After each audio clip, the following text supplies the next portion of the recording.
fist for black power, cause all we want is freedom. Throw up a fist, throw up a fist, throw up a fist, throw up a fist for black power, cause all we want is freedom. Throw up a fist for black power, cause all throw up a fist for black power, cause all we want is freedom. Throw up a fist, throw up a fist, throw up a fist, throw up a fist for black power, cause all we want is freedom.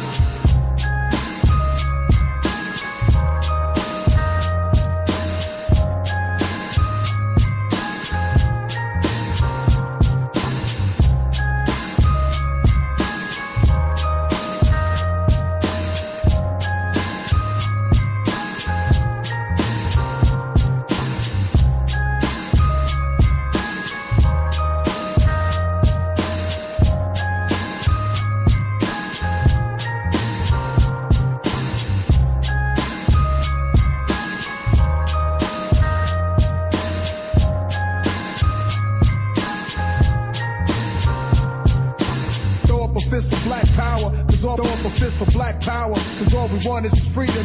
Throw up a fist, throw up a fist, throw up a fist, throw up a fist for black power, cause all we want is freedom.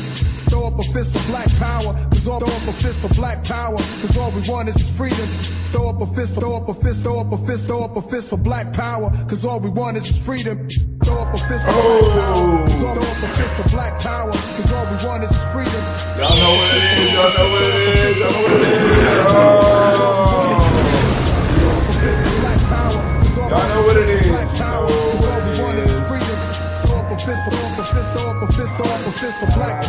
Hey, we doing good, we doing good. Oh, it's over. Sending out shouts to Mr. Deity for providing me with the tracks. And also DJ Dell for Chaborn, Orange 82, and also Kid Magic Rock that keep me up on the music, right?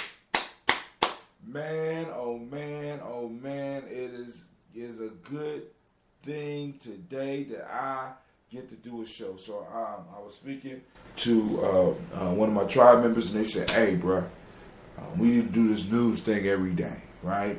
So now somebody feels it. So I'm like, hey, cool, all right. So, because the news for me, this is what I've been doing my whole life, right? I mean, I've been running my mouth. I've been talking. You know, I remember, you know, being young, just running my mouth. That's what I do. So I'm like, wow, you mean it's an opportunity to actually just do what I was born to do? See, because that's what this society wants us all to believe, that we have to do what we have to do, what they tell us we have to do. But what I'm saying is, do what you was born to do. You see what I'm saying? Because most of us are doing what we're told we have to do rather than doing what we were born to do. See, doing what you're told to do means that man is guiding your destiny. But doing what you was born to do means that the higher powers is guiding you, right? Hey, stop listening to man and start listening to God. Stop following man and start following your creator. So creating your, following your higher source, right? That's what the Gye-Nyame journey is all about, self-mastery, right? All right, so now we're going to get into the news, and I got some surprise for you. Anybody that want to call in, hit me up at 614-556-4535. Once again, that's 614-556-4535. Feel free to join the show. I would love to hear your voice. I still haven't got enough votes on whether y'all like the spaceship siren for fuckery, or do you prefer the European, since a lot of fuckery originated out of Europe or out of West Asia, the European siren?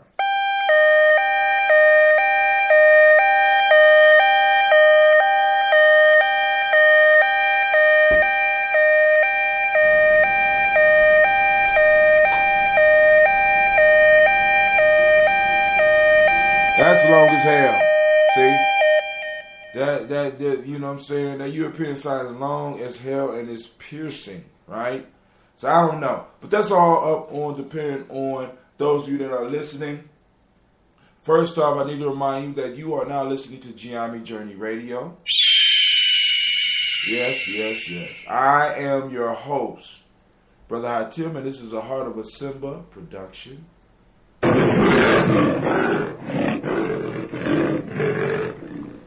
Well, we have real nation builder talk, right? And in order for us to really get into building a nation, we got to blow up those old paradigms.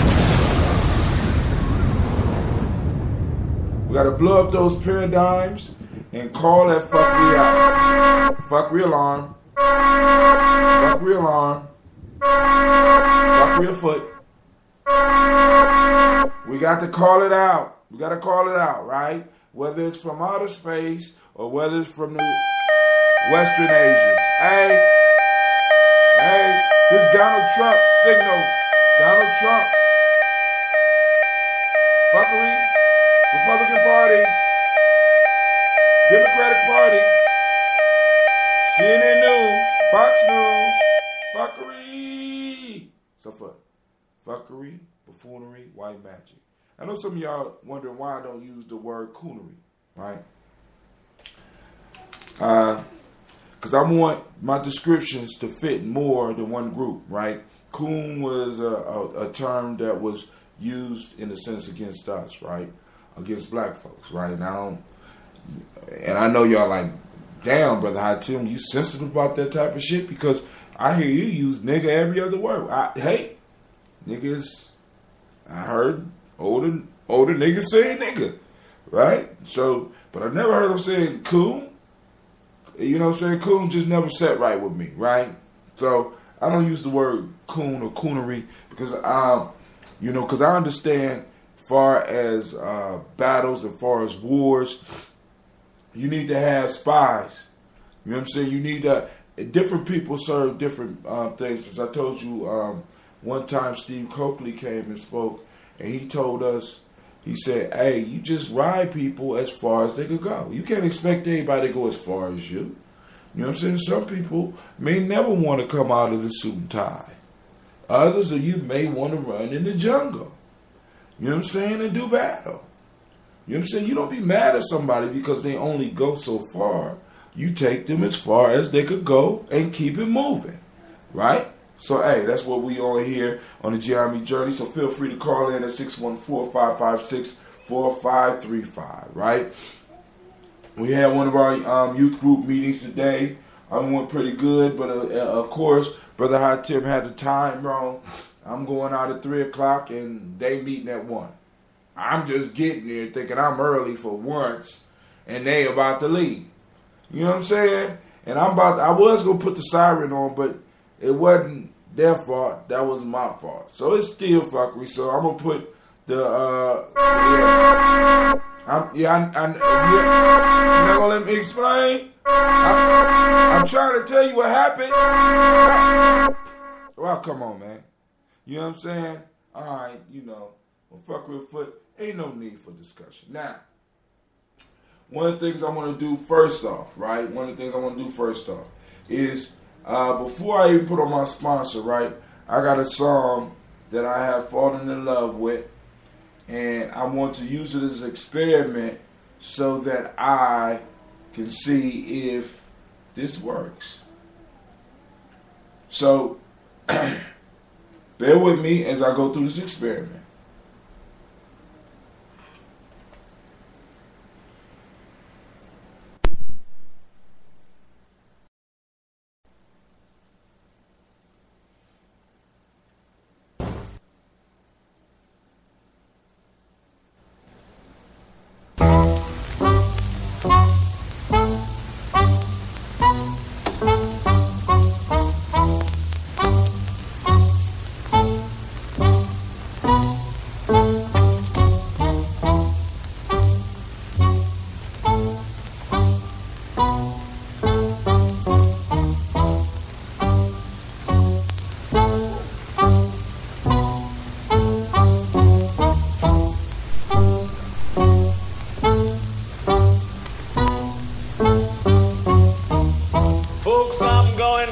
To St. James Infirmary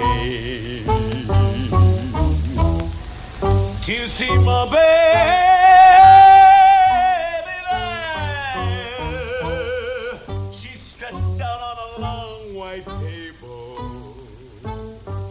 so sweet, so cold, so fair. Let it go, God bless the road. Oh, whoa, whoa, whoa, whoa, wherever she can search this whole wide world over, but she'll never find another sweet man like me. When I die, bury me in my straight leg breeches. Put on a box back coat and a Stetson hat. Put a $20 gold piece on my watch chain, so you can let all the boys know I died standing pat. Then give me 6 crap shooting pallbearers. Let a chorus girl sing me a song.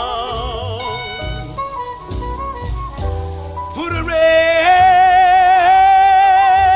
hot jazz band at the top of my head so we can raise hallelujah as we go along. Folks, now that you have heard my story, say, boy, hand me over another shot of that booze.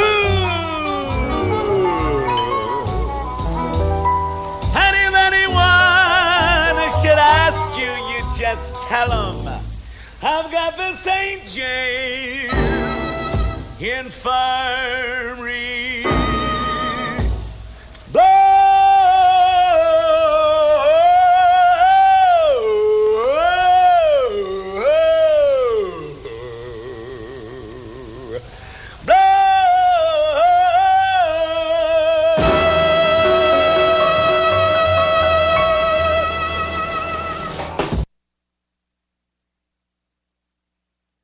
Let's address yesterday, should we? Yeah.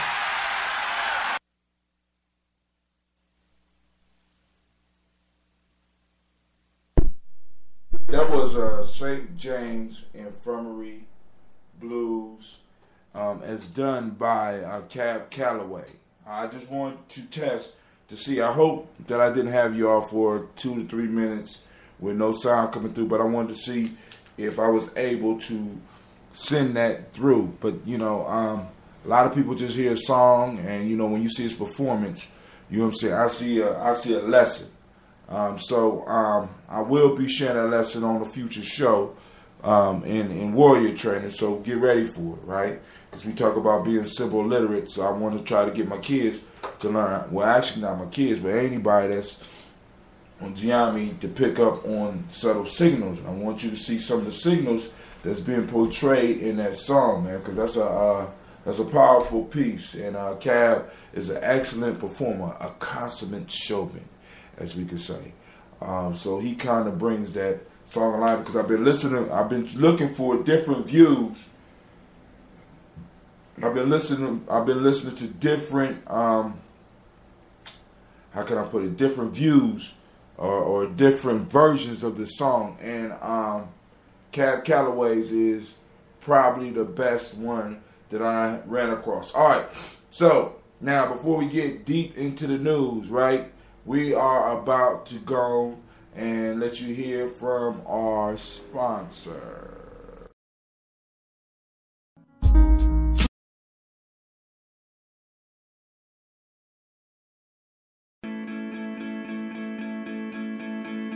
The word is spreading. More and more people are switching to Ambit Energy. Well, one of my neighbors switched, and then I switched. Now the whole neighborhood has Ambit. Who doesn't want to save money? The word is spreading. Switching to Ambit Energy is rewarding in more ways than one. I signed up and got a travel reward.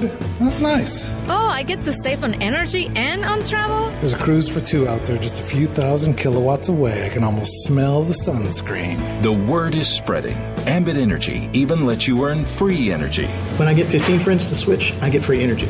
I have 15 friends. At least I think I do. Hey, I'd be telling people to switch to Ambit anyway. If you'd like to switch to Ambit Energy, listen to the following contact information closely. Then spread the word. You heard them, spread the word. This is Gye-Nyame Journey Energy, and we are an Ambit Energy independent consultant.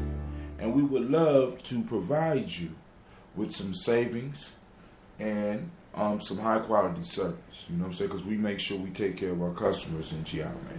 Also, we would like to partner up with those of you that have the entrepreneurial bug and would like to try to make some money and have maybe about 15 friends. Now, first things first.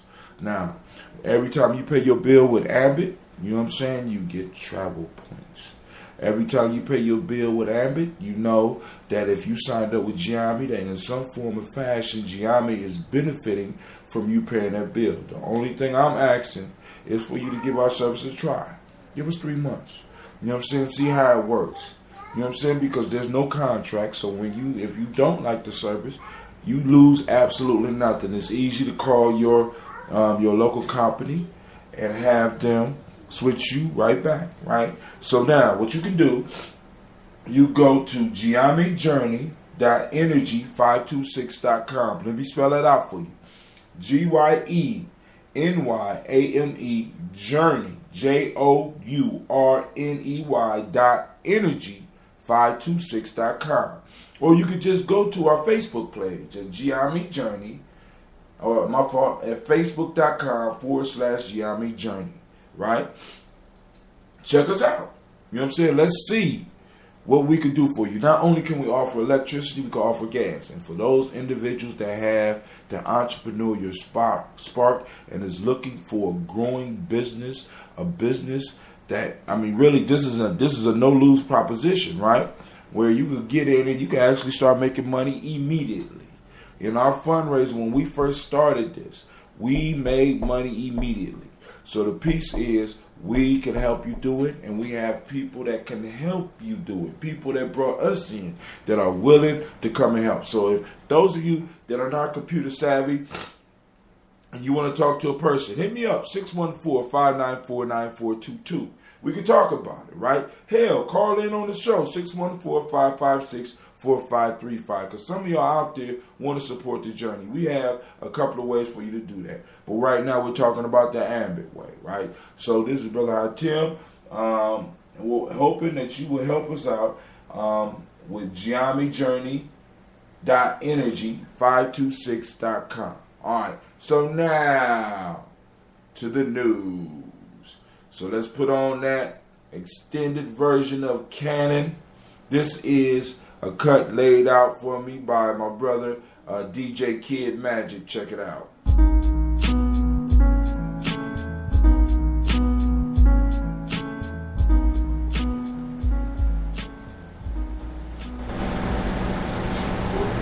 You know, this is my freestyle, so I got to have some music to freestyle too. I'm turning the mic up just a little bit. I want to hear myself. I like hearing myself. I don't know why. I guess I'm freaky like that. I like hearing the sound of my own voice. Let me see. Check 1, check 2. I can't hear me. There I go. I can hear me now. All right. So, man, oh man, oh man, I'm hyped because now I got to decide. And I need your help in deciding, right? I need your help. Like, what you mean, Brother Hatim? I need your help, right? This is what I need your help with. When is the best time for us to do a AEOOOhhh show? You know what I'm saying? An Empire of Our Own show. When is a good time? When can I get a lot of you live? Would it be better in the morning or would it be better in the evening? Would it be better for me to take a lunch break and possibly do it during the lunch break? You know what I'm saying? I'm trying to see what's good for y'all. So if you would, send in your comments. Matter of fact, I'm about to write this. When would be the best time for this show? Because my piece is, I could do it by myself, but I love to have people's input. I would love to see what people want. I would love for people to post up the stuff that they want me to talk about. I've been reading a lot of stuff, so pretty much I can damn near talk about anything. So allow me to go on and service you in that way. Allow me to bring that value to your life. Dig it? All right. All right, here we go. All right. Into the news as I dive deeply. We didn't get to cover this one. The Black Elite, a look inside Black America's widening wealth gap. A look inside of the Black America's widening wealth gap. Now, once again, this is more of that. Hold on, let me put on that alarm real quick. We need that alarm real quick. I'm going to go with that European one. Yes. We need that alarm. I need to turn it down a little bit. Yep. That's that European fuckery. Yep. I'm going to let it play all the way out. Let it play out, brother Tim. That European fuckery, that's right. Right? I don't want y'all to get caught up in what my brother Allende would call that brainwash, right? So here we go. As we're going to go to the article. Going to the article. As high-earning Black households make income gains faster than other groups, it's interesting to note the wealth dynamics. Yep, the site trying to shake me down. By the way, why it's blacking out on me, let me give you what side it's on. We are on,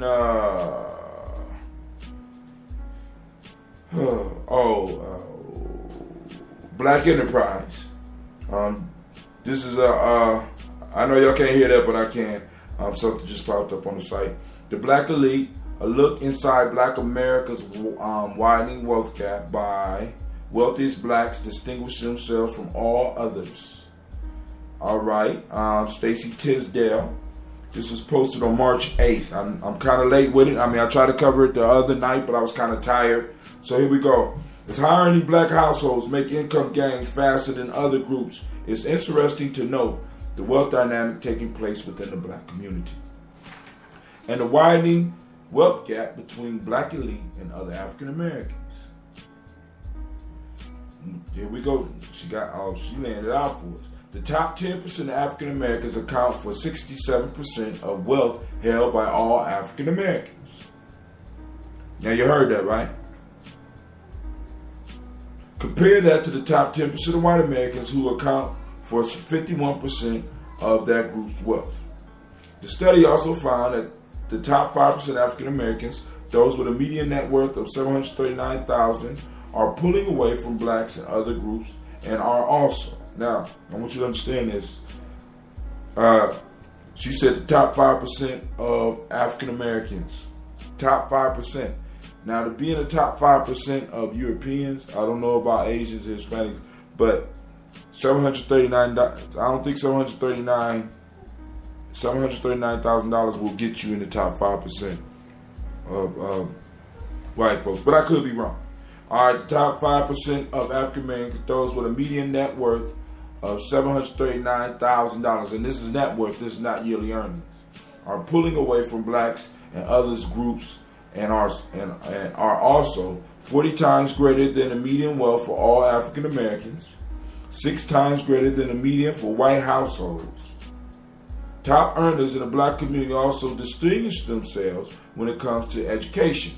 Higher income and higher net worth African American families have been still able and willing to invest in education to a higher extent than equivalent segments of white American population. I wonder why that is. All right, we can talk about that too. Say study researchers. In fact, almost 69% of the top 5% of African Americans have higher education degrees. I want you to look, because this points to the mind state that a majority of African Americans are in. I just need you. We're gonna get back to that. That compares to 36% for the African American population as a whole. All right, and 41% for the white American population, with generally fewer inheritances. Also, for those that don't know, go to the Gye-Nyame Journey timeline on Facebook. I am going straight down, or go to Gye-Nyame Journey Radio, the timeline. I am going straight down my timeline so that nobody can be lost. You can read this for yourself. You can come on, you can comment. Feel free. If you have expertise in this field, because I'm not claiming any expertise. I'm claiming that these are my views, and that's it. You know what I'm saying? Take them or leave them. It's my views. So here we go.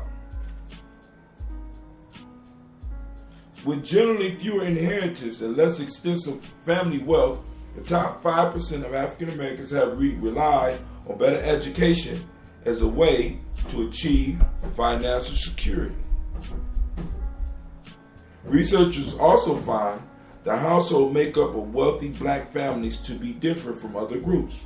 For example, and I put the for example in there, 64% of the top 5% of African Americans are married or live with a partner. All right? 39% for the African American population as a whole live with a partner or are married. 19% of the top 5% of African American households are headed by women. Now I want y'all to hear that, only 19%. So that means that the other 81% is led by men. 43% of all African American households are headed by women. Alright, so in the top 5%, only 19% of the households are led by women. But of all African Americans, 43% of all African American households are headed by women. Alright, the study also found, so now that goes back to the importance of having men active in your community and in your families and in your tribes, and a connection to wealth. But I'm going to leave that alone. The study also found that the higher wealth household among blacks and whites are less likely to have children living at home. All right, so now one of the things they saying is that, you know, one of the things they found, a connection between wealth and the black community and other communities, is that you kick your children out, basically, right? Because I honestly believe that your children need to be with you until they are really ready to face the world. But that's me, you know what I'm saying? I got little kids, but hey, that's just me.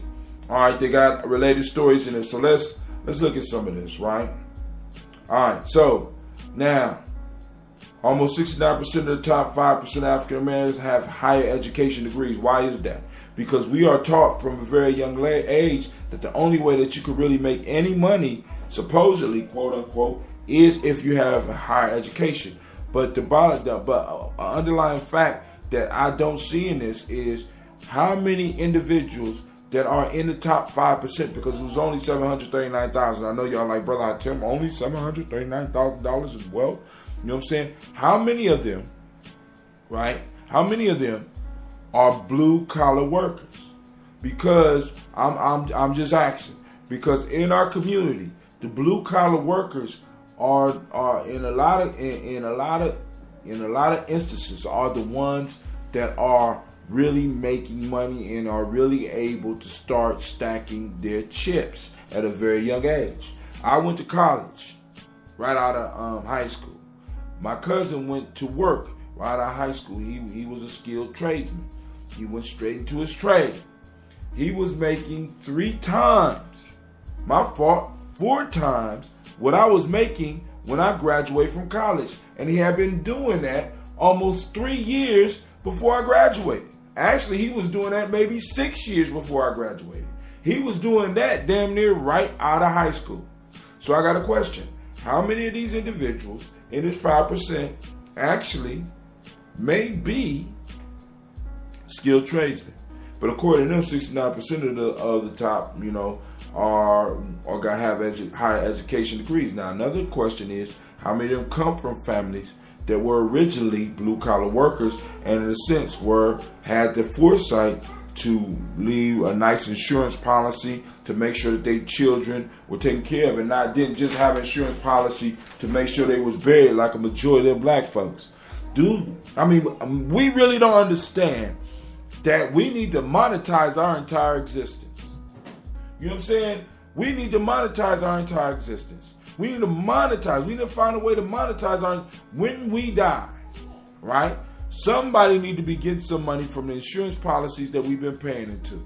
We pay all this money to medical insurance. We pay all this money into life insurance. And a lot of us just get enough life insurance to make sure that we're buried. But the amount of money we paid into life insurance by the time we died probably matches the amount of money that they give us. Matter of fact, it exceeds. And on top of that, they done made all type of interest on the money that we done paid into it. And we don't have a sense to be like, all right, I'm going to put $1 million policy on my life and make sure that my children are able, or even an organization that you love.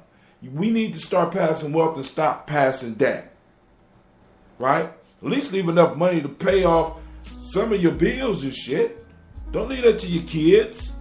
You know what I'm saying? Let's come on now. We need the nation build. And in our debt, we need to monetize our debts. I know that a lot of us don't want to talk about that. But we need to monetize our debts. Someone with sense, don't just leave money to a goddamn fool. Somebody in your family leave money to them. You know what I'm saying? Let's pass on a legacy. We need to start legacy building. Not just nation, but we need to start legacy building, right? Hey, but that, because I'm like this, man. I want my children to be in the financial elite. And what I mean, because I want them to be in the financial elite. I want them to think about that, right? That's why I'm hard on my kids in the way that I'm hard on them. My wife don't think that I'm hard enough on them, but my kids know in our private time, I'm hard on them in a certain way. There's certain things that I want from them. I give you the freedom, right? But don't make me take that from you, because I gave it to you until you're on your own. And in some cases, even the freedom that you have, that when you on your own, I still have the ability to take it.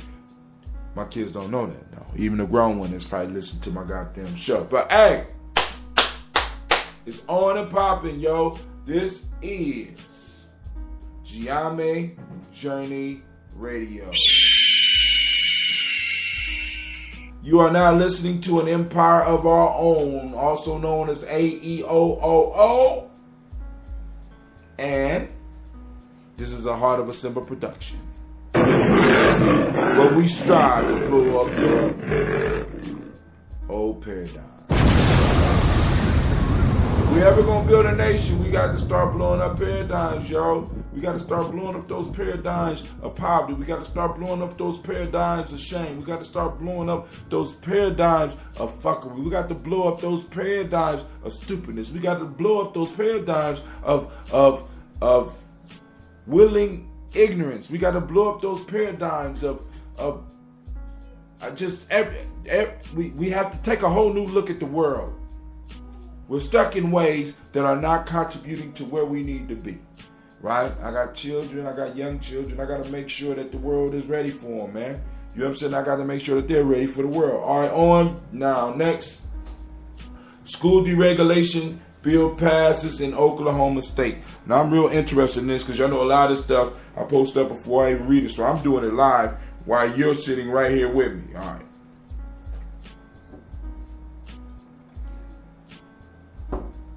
School deregulation bill passes in Oklahoma Senate. Now let's see what that means, because for those that don't know, that if you're in Ohio, a bill was on the governor's desk for deregulation of schools in Ohio. There's a video. So let me see if I can get this video up for y'all. And so we could go on and hear from the horse's mouth. I know you're like, oh, Brother Hatim, why you call him a horse? Why you call him a horse, Brother Hatim? Because Hatim is, that's the way I am. That's the way I am. That's the way I am. That's the way I am. I'm trying to get this video up for you. If I don't get it up, I apologize. Alright, of course y'all know that's that fuckery, right? Y'all know that, right? Okay, it's cool. Alright, so what I need to do is so I'm gonna have to read it because I can't get the video up. I try. So here we go. Now, this is coming from Oklahoma's own by Grant Hermes. By Grant Hermes. Well, at least that's what it looked like. All right, let's go. After the state Senate passed a controversial bill proposing to deregulate portions of public school on Thursday, groups on either side of the issue started a political fight that puts teachers and students in the crossfire. Now, let's go and see what this is about. The bill number SB 1187. Wow, it's nice that 187 is in there. But the School District Empowerment Act, I didn't even know school was regulated, removes 12 state standards that public schools have to follow. Those standards include having certified teachers and paying teachers the state minimum salary. The bill also allows schools to loosen some restrictions on background checks. The bill created a tricky list of pros and cons for education administrators. I think the best part about that is the fact that when we have teacher shortages, we can get people in the classroom immediately, said UConn Public School Superintendent Dr. Jason Simmerow. Wow. All right, now let's go back to this. Hold on. They loosen standards. You don't have to have certified teachers, which means you could put anybody in the classroom. Not paying teachers the state minimum salary. Okay. The bill also allows schools to loosen some restrictions on background checks. Wow. Okay. Interesting. All right, let's keep moving. I would never look at a minimum salary scale, the retirement scale, or the flexible benefits that is something that we owe our teachers. SB 1187 passed the Senate. Yes, Sasha. I'm doing my radio show. How can I help you? Come here, hurry up. Come here. What do you want? Where you at? What you want? You want to say hi to the people? Come on. All right, everybody. What's up, world? This brother Hot Tim. I had to take a break. Hold on. I'll get back to the story. This is Gye-Nyame Journey Radio. I'm your host, Brother Hot Tim, and I'm joined by Miss Sasha Mosh. We strive to blow up your old paradigms. Go ahead, Mosh. Let them know you're in the building, girl. Hi. What else you want to say? Is that all you want to say? Well, say something else. What? You got a comment about school deregulation? Yeah. All right. What you think about school deregulation? Huh? You got to think about it a little bit more? No? You got an opinion? Yeah. Is it good or bad? Good. It's good? Why you think it's good?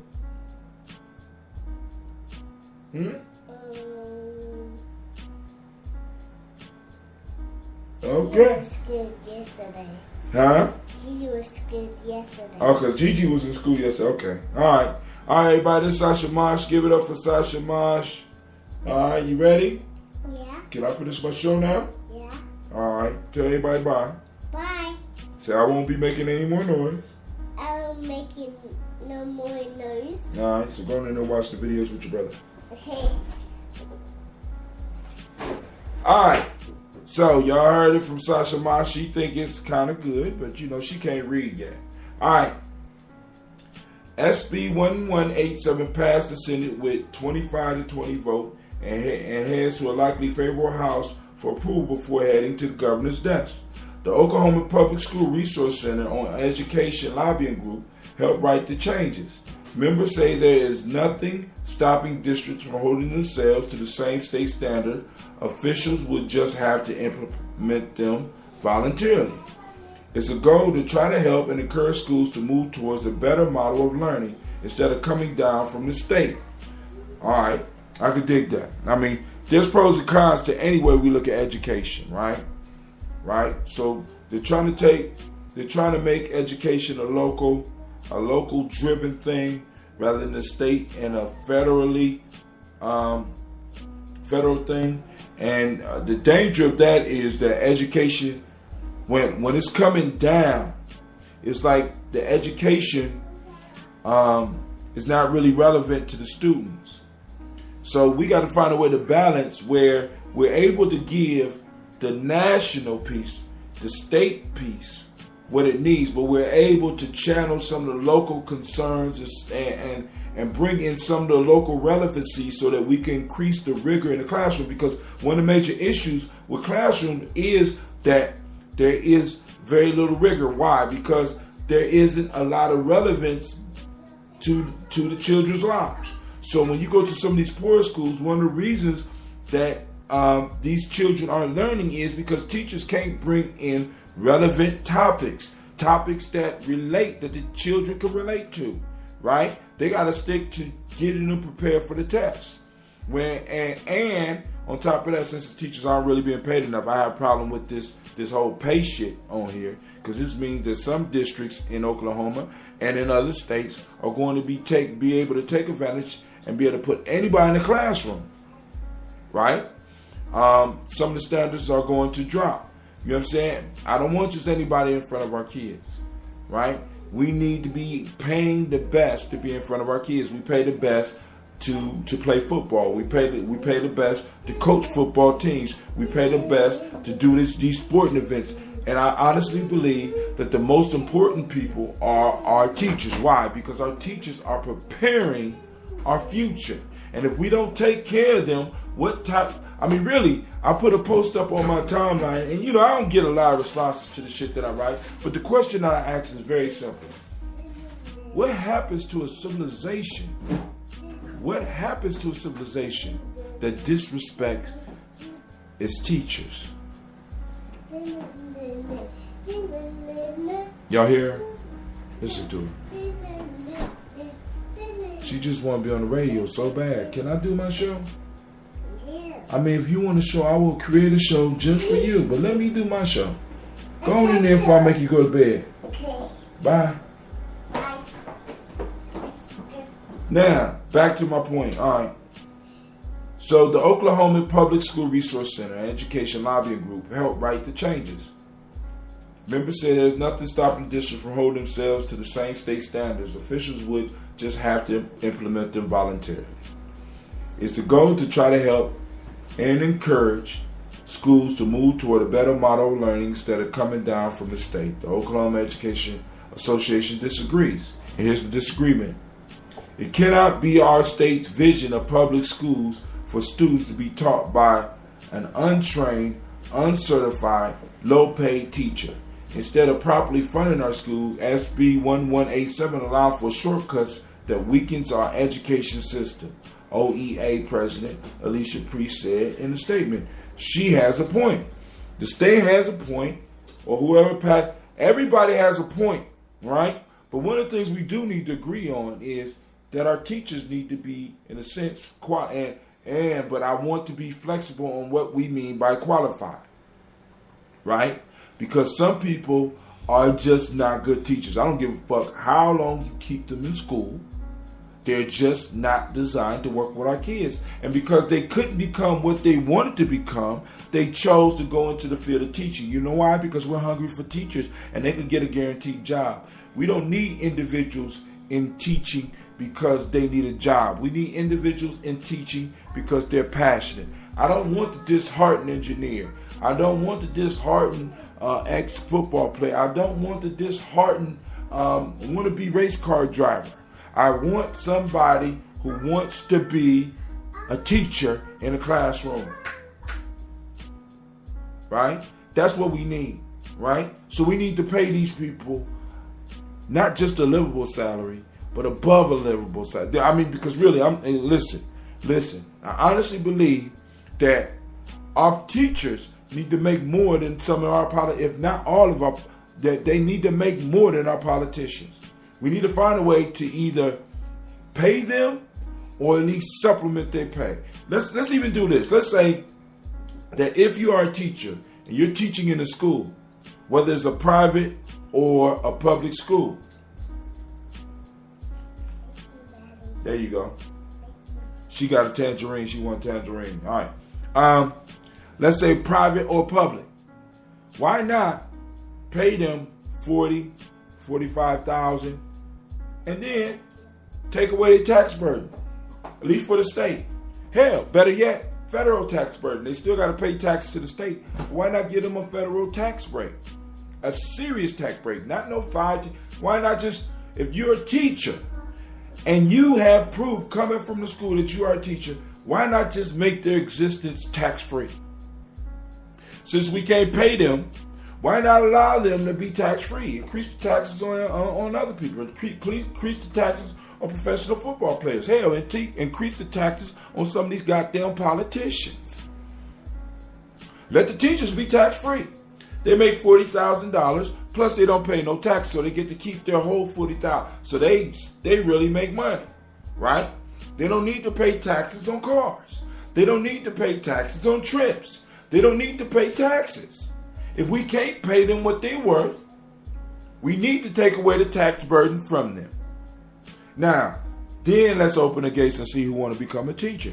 Then we'll be able to have a pool of individuals where we can interview and start taking the best, because they get this tax burden relieved. So as long as you're a teacher, you pay no taxes. And then if you remain a teacher until retirement, let's say you teach a minimum of 15 years, you don't pay no taxes when you retire.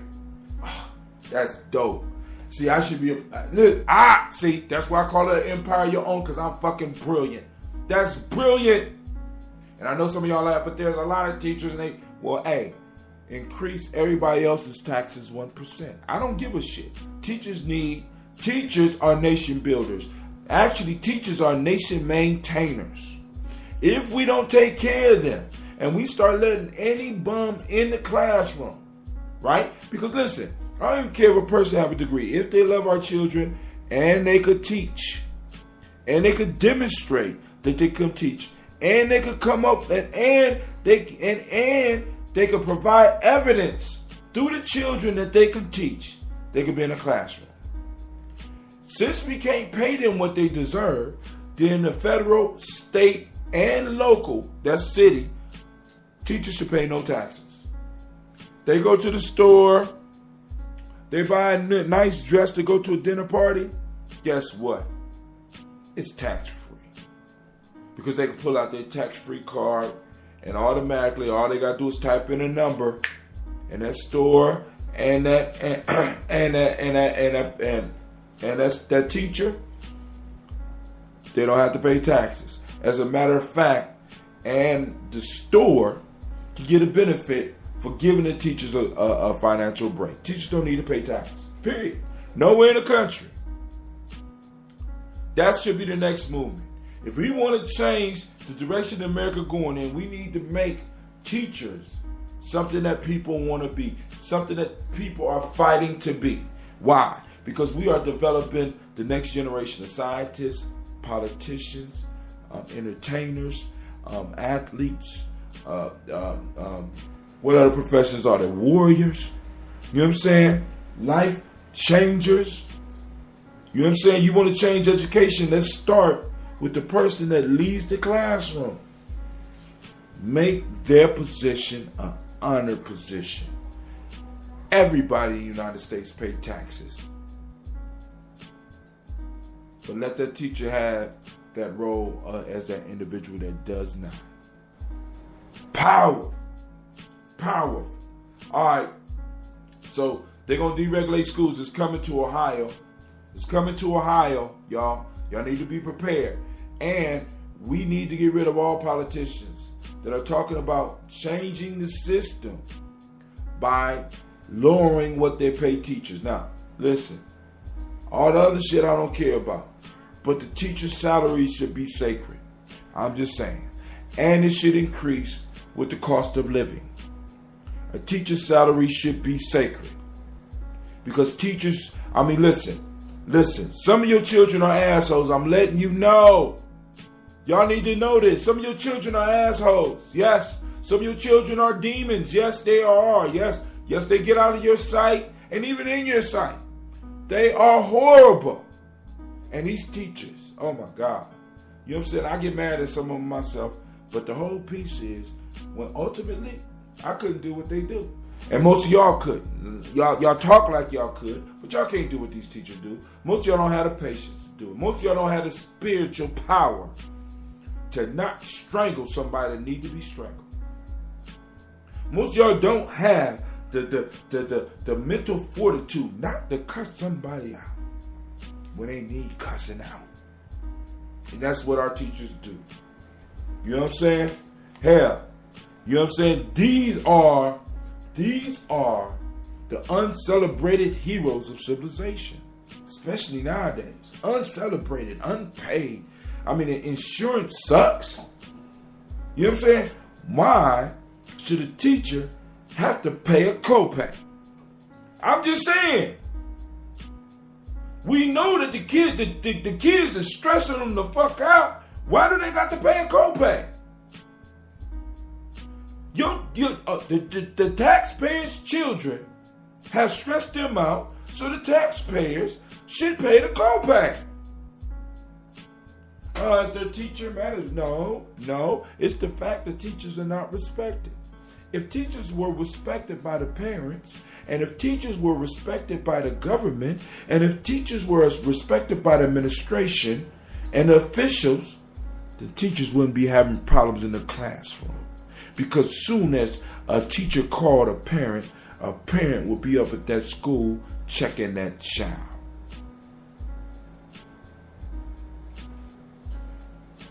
Alright, let's move on. I got Miss Sasha Ma. She want to come in and sit on my lap.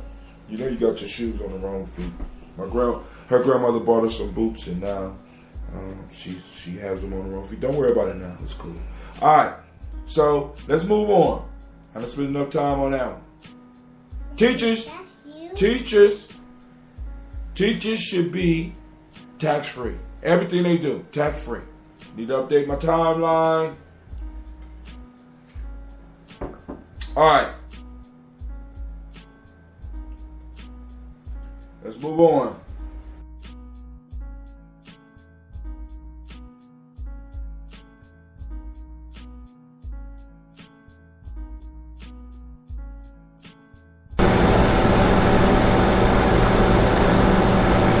All right, on that article, 13 people was reached. So the reach, the small reach is extending.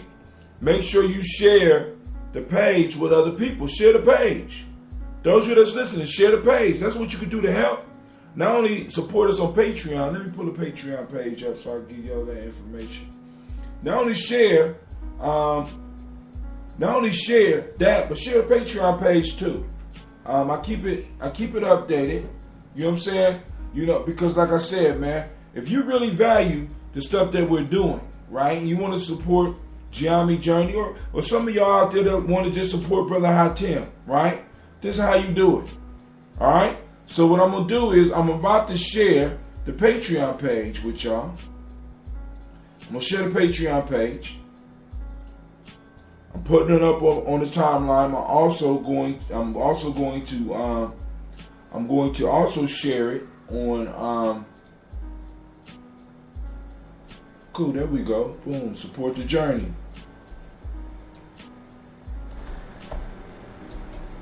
So I have to remind y'all that you are now listening to Gye-Nyame Journey Radio. I am your host, Brother Hatim, and you are now listening to an empire of our own, also known as AEOOOhhh.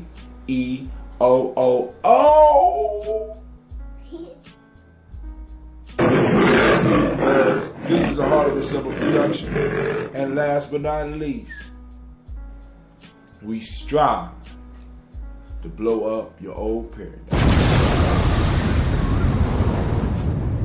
So go to the timeline, follow the timeline, know what we're doing on the journey, right? You have any news that you want me to cover, feel free to post it up on my timeline. I'll get to it. You know what I'm saying? You need to send me a message. So I just posted it up on Patreon, my Patreon page. I'm also going to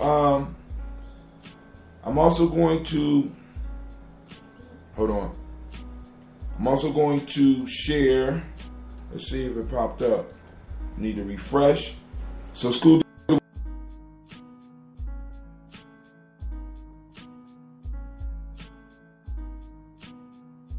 And my baby want to talk to me while I'm doing what I'm doing. All right, so the Patreon page is up on my Facebook page. So check it out. All right. I need to go in and push bullet this. All right. Those that are not hip to push bullet, you need to check it out. All right. Y'all need to check it out. So all right, we're gonna move down. So I'm going back to my Patreon page. I'm about to show y'all. Well, y'all not gonna be able to see it, but I'm about to push bullet it, and then I'm gonna move it. All right, now deregulation as far as electricity is happening in Japan, right? Y'all need to check that out. All right, so we got something going on with Miles Davis. I want to share that. Check out Miles Davis, y'all. Miles Davis is dope. All right, we're gonna read this article on Miles Davis. I just push bullet this thing to myself. This is dope. Y'all about to see how this works. Because I'm gonna post what I push bullet up on the Spreaker timeline. Ensembles of Miles Davis epitomize cool. Now those that don't know who Miles Davis are or who Miles Davis was a jazz musician, man. A preeminent jazz musician. You want to get out? No, you're going to stay on this one. All right. Midway through Miles Ahead, that's one of Miles Davis' albums, the soon-to-be-released movie about Miles Davis, directed by and starring Don Cheadle. I didn't know that. Did y'all know Don Cheadle was playing Miles Davis? What do you think about Don? I think that's a good that's a good mix. I'm going to see that. Right? You know what I'm saying? Because they ain't doing him. They're not doing Miles Davis like they doing Nina Simone. Now y'all heard it here, right? Nina Simone was played by a light-skinned girl that they had to darken her skin and put on a fake nose and possibly fake lips. Ain't that some shit? Why not just go hire somebody who black like Nina Simone and look like Nina Simone and possibly could sing just as good or even better than Nina Simone? Alright. So it's directed by and starring Don Cheadle, the famously irascible musician tells a freelance writer, played by Ewan McGregor in a dowdy corduroy blazer, "You're not driving me around looking like that no more." It's 1979. Earth, Wind & Fire's Getaway had just been blasting on the stereo in Davies' West 77th Street apartment. He slides open the door to walk into a walk-in closet, and the journalist sees a collection of silks, furs, scarves, and lame jackets. From Brothers Sharp to Issey Miyake prints, leather and bright color. Miles wore it all and was always cool doing it. Mr. Cheadle said he made the clothes. Gershon Phillips, the costume designer, who also made all the clothes for Miles Ahead, including a kimono in Habuta, did not know how fashionable the trumpeter was until she started her research. "I was quite amazed," she said. "I just feel like he was always forward thinking, and just the way he was with his music, he was with fashion ahead of his time." So this is basically about Miles Davis and his fashion. You know, Miles was sharp. You got to check out some stuff about Miles Davis. Even though he had a bad temper and was hard on women. You know what I'm saying? But hey, it is what it is, right? So let's go. I'm gonna go. How many of y'all gonna go see the movie Miles Ahead about Miles Davis' life? You know what I'm saying? And I'm going to do it when I go see it. Just like with all the superhero movies, I will talk about the movie on AEOOOhhh.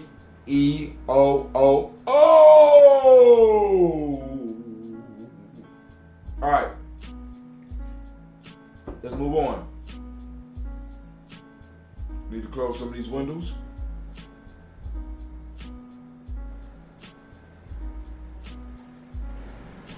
Hold on, start tripping now. Y'all hear the music tripping? All right, Amazon is trying to set up shop on Mars. So we got Jeff Bezos' Blue Origin could change the face of space travel. Now, for those that don't know, Jeff Bezos is one of the founders, if not the founder, of Amazon. He's a multi-billionaire, and he's throwing his hat into the private space race industry, right? For those that don't know, so those of you that may be hiding under a rock somewhere, the space race has become a private enterprise, right? So I'm imagining, before I even read the article, we're going to go into the article, I'm imagining that Jeff Bezos is trying to make sure that he's able to get those people that go to Mars delivery within 3 days of anything that they order on Amazon's website. You know, y'all think I'm joking. I'm honestly thinking, because this is how some people think. You know what I'm saying? We thinking it's impossible. They thinking, why not? So they said, we need to figure this shit out. And he paying people millions of dollars. Y'all need to figure out how to get a motherfucker a CD on Mars in 3 days. Right? They talking about when y'all get, and if we get them in 3 days, we get there in a day and a half. Right? Because there ain't a lot of traffic in space right now. See, that's paradigm blowing up thinking. He changed his whole paradigm. It's not impossible. It's possible, right? It just take a longer time to get it done. That's a whole different type of thinking. Let's go into the article.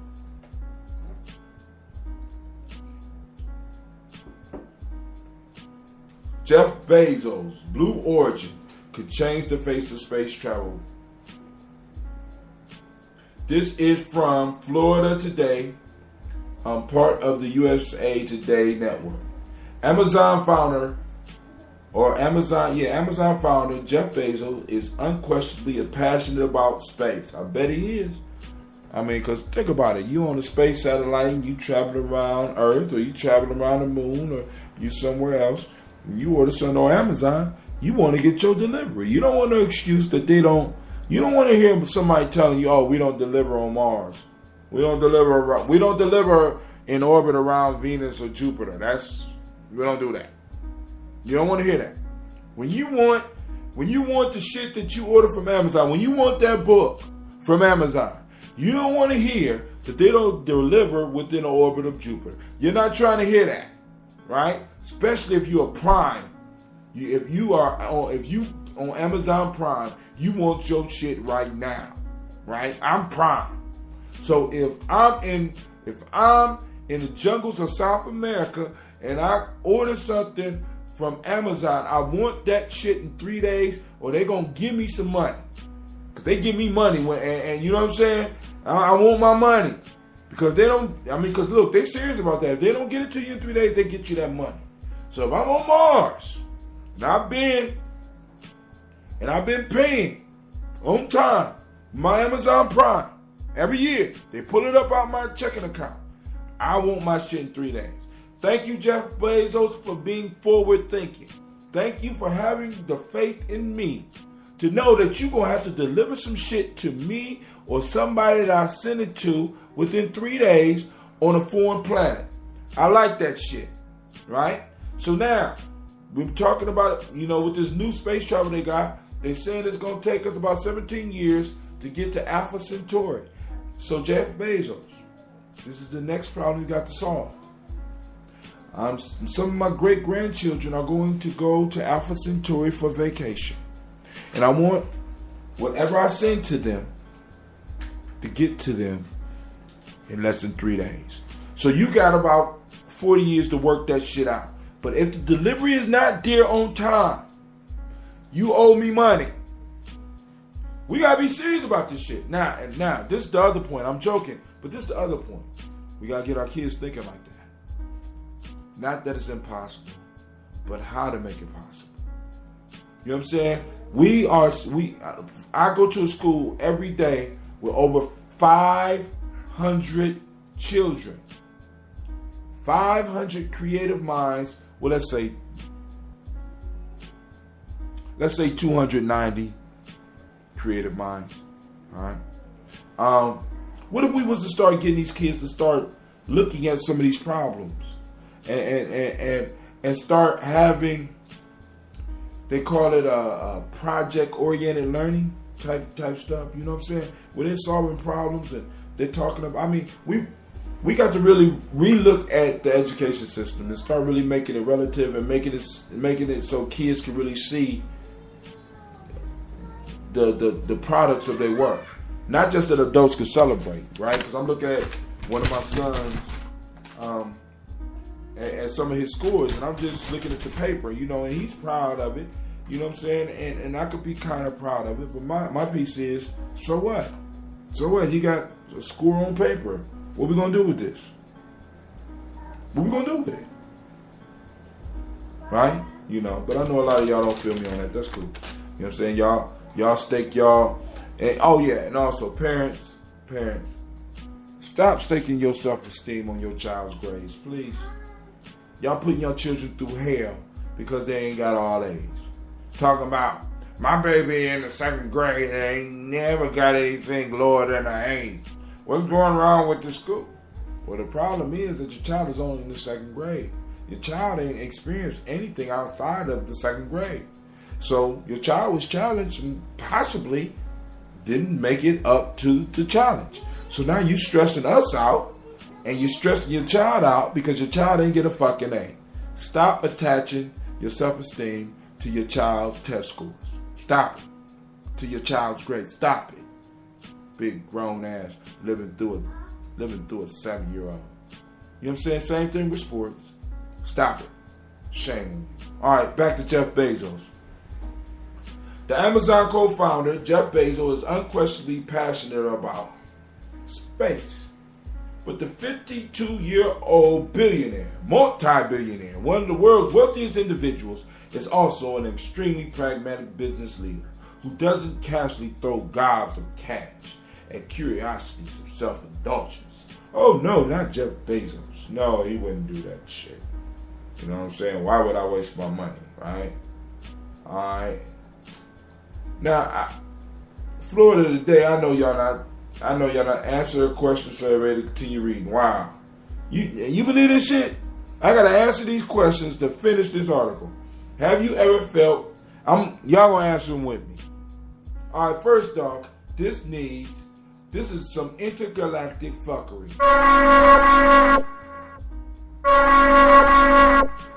Florida today, a part of the U.S. Today network. Well, since you get providing the news, it's free. I ain't gonna say it's fuckery. I'm just gonna say, all right, cool. Have you ever felt your pressure spike when asked an unexpected question?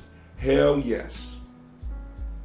Being asked a question on the spot, would it cause your pressure to spike if asked by a friend, a co-worker, a stranger, significant other? More than likely a significant other. Any questions about significant other, spike my shit up. You know what I'm saying? Next. Out of those selected in question 2, who is likely to make your pressure spike the highest? Probably a co-worker. Next. Please list a question that would make your pressure spike if asked on the spot, excluding those related to sex, religion, political race, or race. Politics or race. Question. So, what are we going to do about said situation? Now, I know most of y'all are probably listening to me write that shit up and be like, Mr. Brown, Brother Hot Tip, why would that question spike your blood pressure? Well, the fact of the matter is that usually when a motherfucker asks a question like this, so what are we going to do about this? The we usually means you. It's not a we in the question. That's why I get upset about that shit. It's not a we in the question. What are we going to do about this? Motherfucker, what do you mean we? You talking about what am I going to do about it? I can't stand those type of questions. So if you are listening and you work with me or you married to me or you're close to me or related to me in some type of way and you come at me and you ask me what we're going to do, what you really ask me really what the fuck you mean. What am I going to do about it? Because if we was going to work on it, we wouldn't need to talk about it. We would just get the shit done, wouldn't we? I'm sorry. Next. Do you use deodorant? No. I use a crystal. For you fuckers out there that's just out there, you know, all right. If you answered yes, what form of deodorant do you use? I don't. I answered no. So this shit should have took me to another question. Show me a different question. Are you a professional recruiter or do you work in an HR department? Heavens, no. All right. So now I can finish the article, right? I guess they read my shit and it's like this one. All right. I hope I didn't give away too much information about myself. But hey, it's all on the internet any fucking way, right? I know y'all can't hear that, but that's a commercial. So now, check this. Wait, I got the alarm needs to go off on this one, right? Because this is that European fuckery here.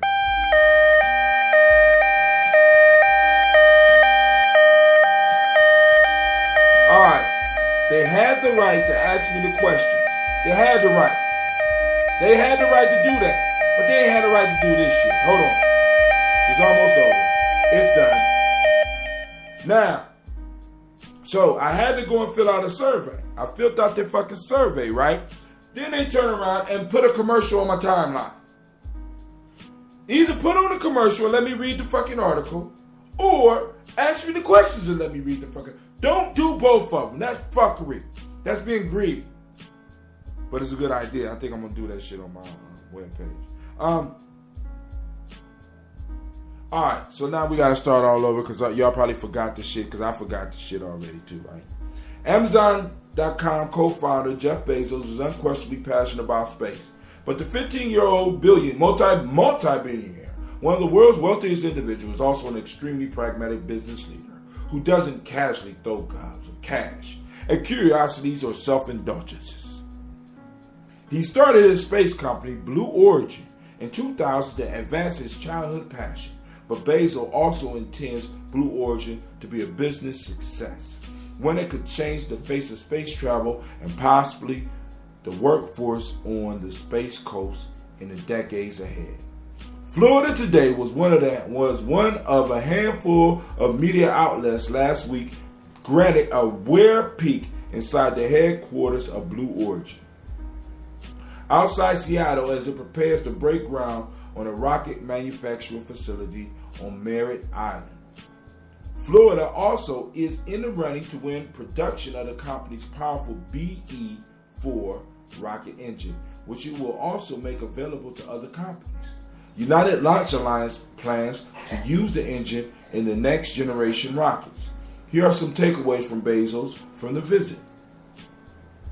Space tourism isn't just high-priced amusement rides for the wealthy. It's meant to advance space travel and rocket launches through tourism and entertainment. Bezos likened space tourism to the early days of aviation, when barnstormers would fly through small towns across America, giving people rides and introducing them to the airplane. That was entertainment, but it really advanced aviation. Bezos said all those barnstormers were a big fraction of airplane flights in those early days. In those early days, there weren't very many missions that airplanes could have. The airplanes weren't capable enough to solve very many big problems that people actually had. So the entertainers' missions became a very important mission that led to lots of flights and lots of airplanes being manufactured. And that led to better airplanes. And then you get airmail and so on and so on.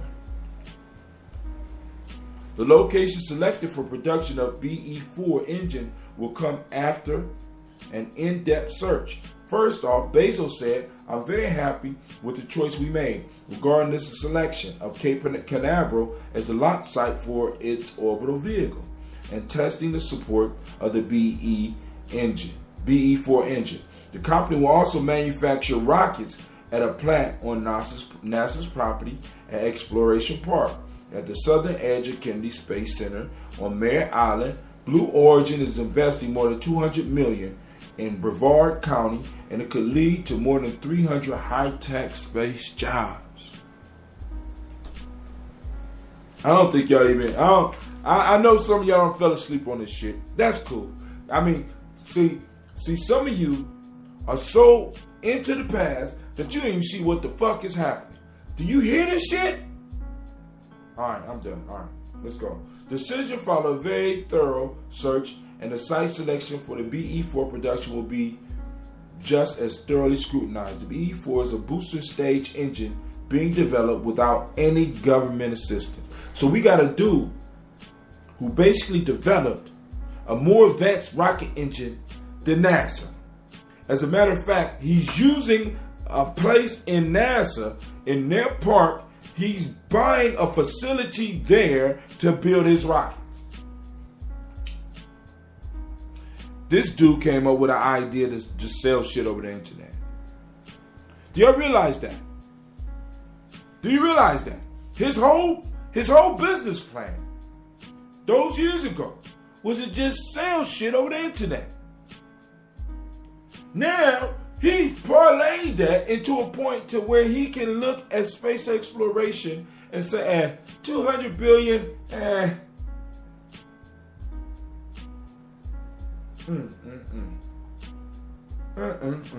And we shut down some of our kids' dreams and tell them shit is impossible.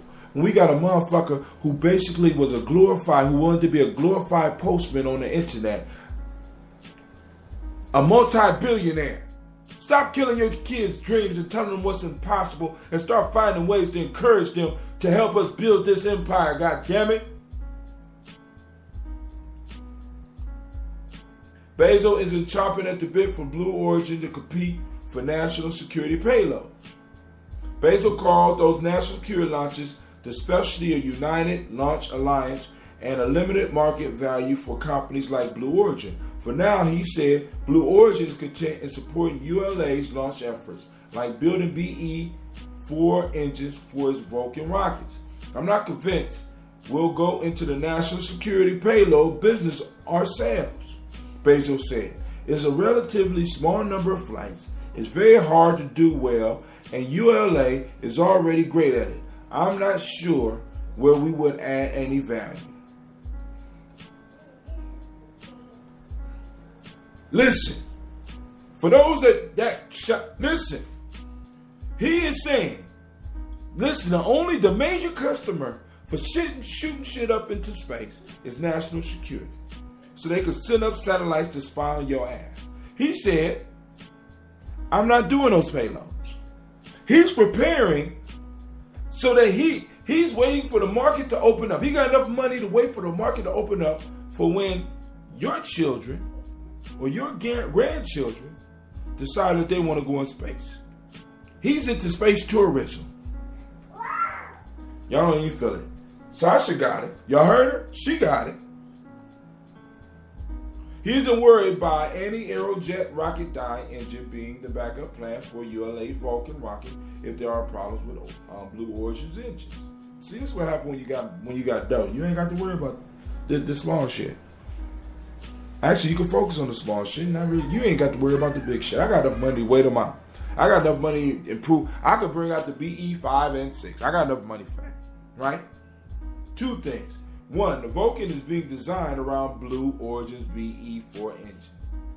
For ULA to switch the Aerojet Rocketdyne AR-1 engine will require substantial modifying the Vulcan, meaning significant delays and money on ULA. He got them locked in. I got money to wait. You know what I'm saying? I got money to wait. Y'all cash me out. Y'all break this contract. Second, for ULA to have a plan B isn't surprising. If I were in their position, I would also have a backup engine, Bezos said. It's just logical and makes sense. But we are so far ahead that our engine is going to be ready. That's what gives me great confidence. He believes competition with SpaceX and others will benefit space technology and orbital launches. Do you hear this? Right? All right, let's move on. I ain't going to even read that. All right, we'll stop right there. All right.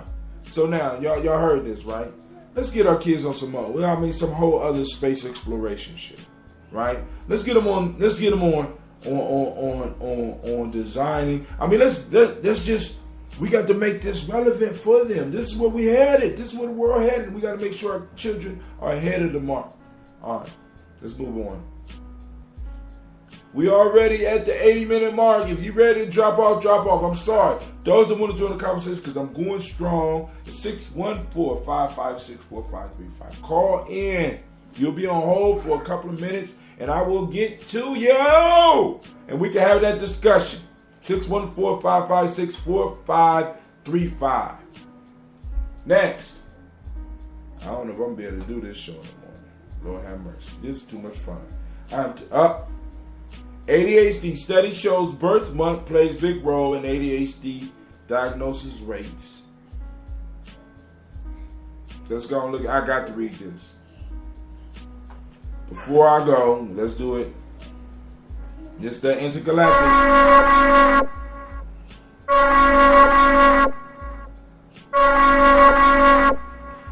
A new study into ADHD diagnosis rates has found that the birth month of the child in question may have an enormous impact on their likelihood of being both diagnosed with the condition and prescribed medication.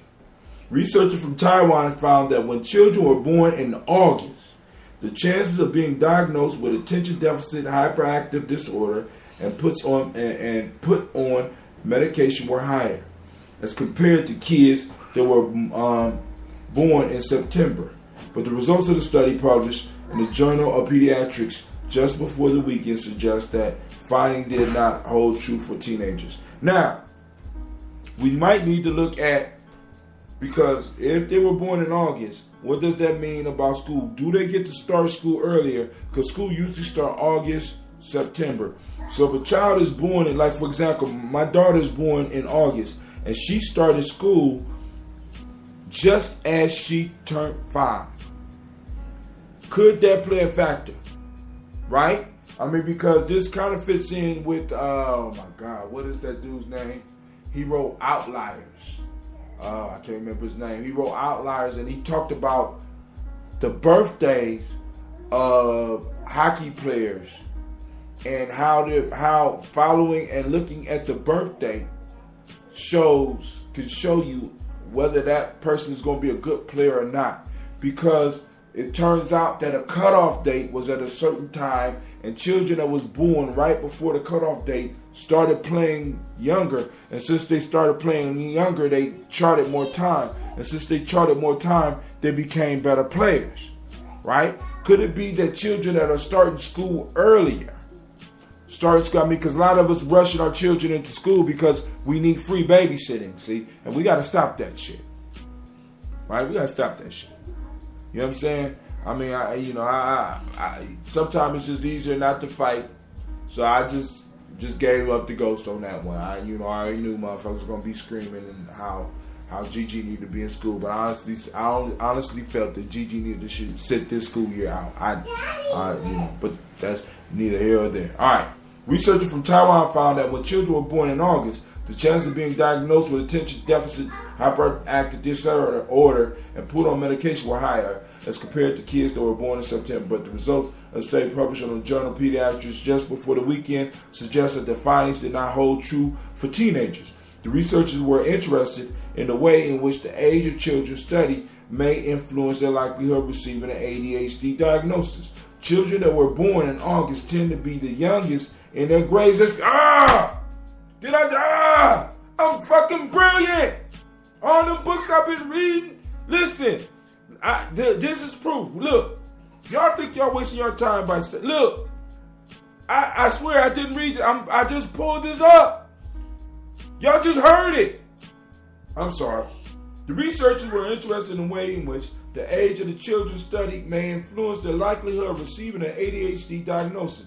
Children that were born in August tend to be the youngest in their grades in school, while those born in September are the oldest, potentially close to a full year older than some of their classmates. According to the lead author of the study, Dr. Mu Hong Chen, it could be nothing more than the age of the child in question that heavily influences whether or not they are diagnosed with ADHD. How many of these kids that's being diagnosed, especially black boys who are being diagnosed with ADHD, were rushed into school?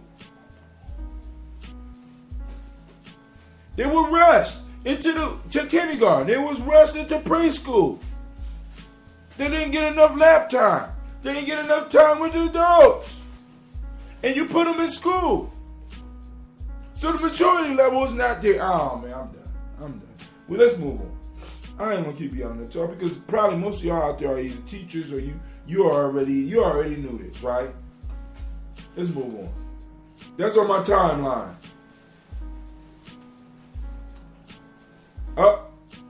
Shouts out to Ms. Randa Hutchinson. She put on there, or could it be that they are not developmentally ready? Right. That's what we just got done discussing. Yeah, I'm gonna like that one. Look, I got people read my timeline now. It's growing. Y'all better jump on the journey while you can. All right, Turkey's Coast Guard seen beating back refugees during dangerous sea. Whatever. We're not even gonna read that one. We already know that people are being overcrowded. You know what I'm saying? They blowing up countries like Iraq. You know what I'm saying? And Syria and all types of shit is going on. Fuckery. Hold on. That's that. I have to put this on a West Asian. I'm sorry.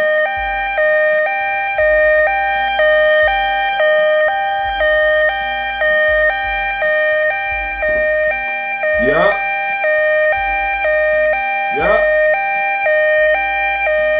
Putting this shit on the West Asian. That's right. Move in. Bomb motherfuckers, start trouble. Next thing you know, all hell breaks out and everybody wonder, hey, where are all the refugees gonna go? Motherfuckers, you blew up their house. You know what I'm saying? You got motherfuckers that's been on your payroll for years, terrorizing motherfuckers, torturing motherfuckers. What you thought they was gonna they need to go hell with Turkey, go to Germany, go to France, try to come to America, raid the borders. You know what I'm saying? Because all these European countries are benefiting off the confusion. Because I'm guaranteeing that none of those countries that are warring right now make the goddamn guns that they're using to shoot each other or make the bombs that they're dropping on each other. Nobody picks this shit up. Nobody can see this shit.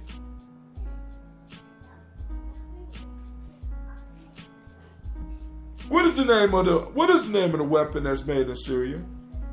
What's the name of the gun manufacturer in Syria? How about Iraq? How about Afghanistan? Well, what is the name of the bomb factories in Afghanistan? Who make the weapons that the Taliban is using to shoot motherfuckers and to oppress motherfuckers? Who making the guns? I have to sound an alarm again. The alarm needs to be sound. See, this is that European fuckery. That's right.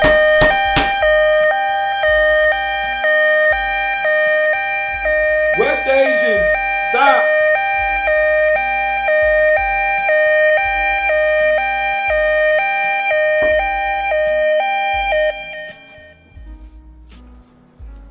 And I hate to be the one to break it to you. There is no such thing as Europe. There is no such thing as Europe. Stop it. Look at them and start saying it. Fucking West Asians. You know what I'm saying? Be honest. Let's be honest. I'm hell with the political correct stuff. We need to be clear. You know? And just because you don't have a cotton no more don't mean that Brother Hunter don't love you. I love you. Right? I love you. Even though you ain't got a continent. You never had a continent. You put a Jedi mind trick on the world and you start spreading all type of fuckery and confusion all over the place. But it's not your fault. It's your older brother's fault. Black folks. Black folks, we have allowed this shit to go on too long. Black man, stand up. Take the bend out your back. Stand the fuck up. Stand the fuck up. And let's go on and change the world. Because once we start rising up, everybody start rising up. Right? But now you caught up in that, we caught up in that fuckery. Yes, we are. Hold on, I gotta, yeah. The intergalactic. Let me finish. What? That intergalactic fuckery. We caught up in it. Wake the fuck up. Black woman, shake the black man sitting next to you. Wake his ass up. He's in a trance.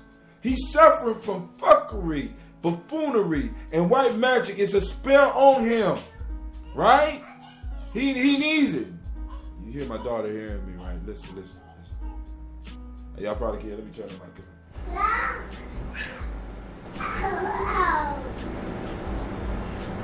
I'm sorry. I'm bad influence on my children. I'm going off. But I don't have enough money for the studio yet. But it's coming. It's coming. I'm not concerned about it, right? So I'm good at what I'm good at what I do. You know what I'm saying? So, hey. All right, let's move on. For children's services, roll up in here and listen to my daughter screaming, fuckery. Sasha, you in there cussing? No. You know I can hear you on my mic. I can hear you. Was you cussing? Okay.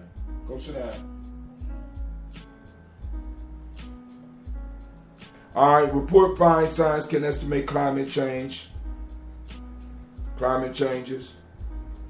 All right, I got 5 people reached on that one. Some good news. New advance in keeping ice off surfaces. That's what I want to hear. All right, those of us that live in places where it get iced up, they done came up with a coating that can be made from really available materials that will stop things from icing over. Yes, thank you. Thank you. All right, now this is one I need to cover, right? Meditation has become big business. What?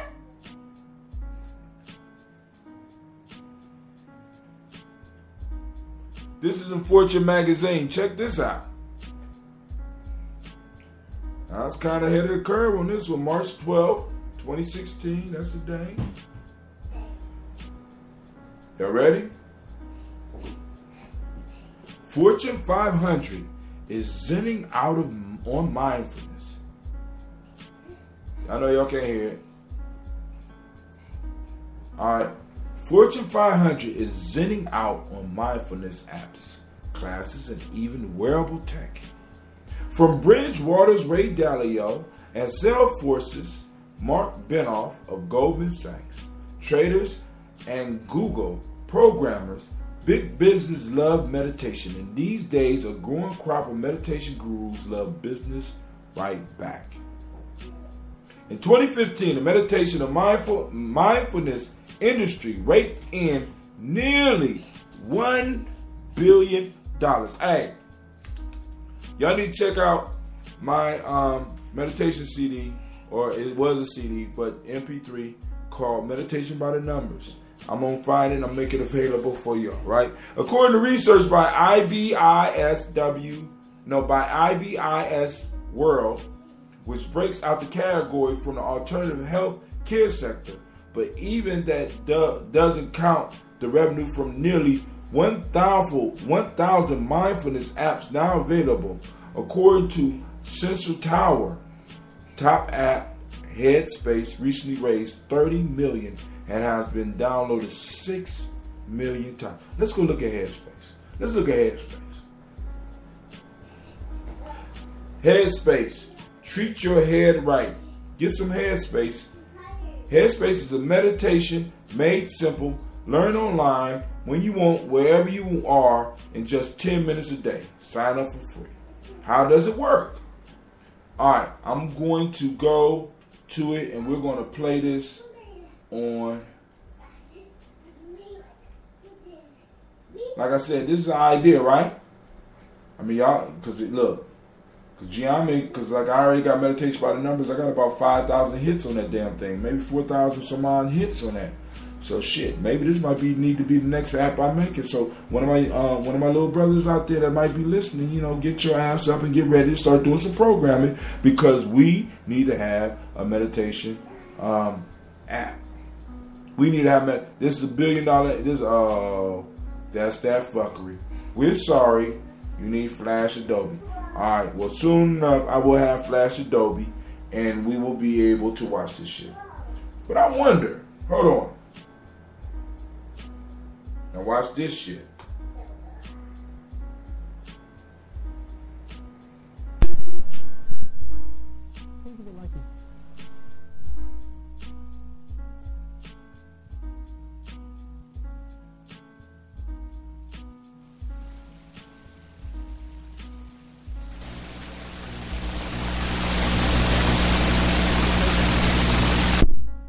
I'm sorry. I thought I was smarter.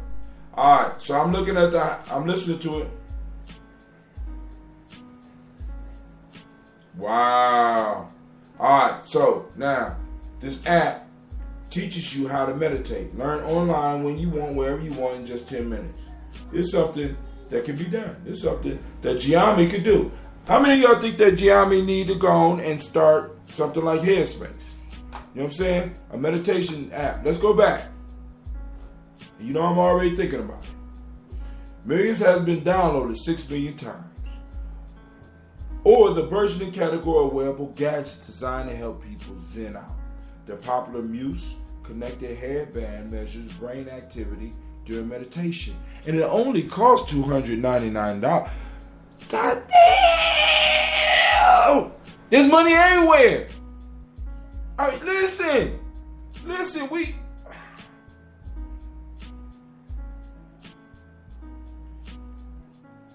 Now, check this out. This is even deeper, right? Let's do this, right?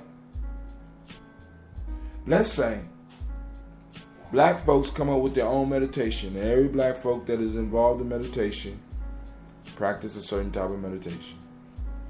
Non-spiritual. Non-heroic. We do it just like Kwanzaa. It's just based in African principles or whatever, blah, blah, blah. You know what I'm saying? And we use that. I mean, it's just because this is the idea I'm trying to get across to y'all, right? We have to have something that is ours, that we control. It's very important. Why? Because that gives you economic power. Right? You know what I'm saying?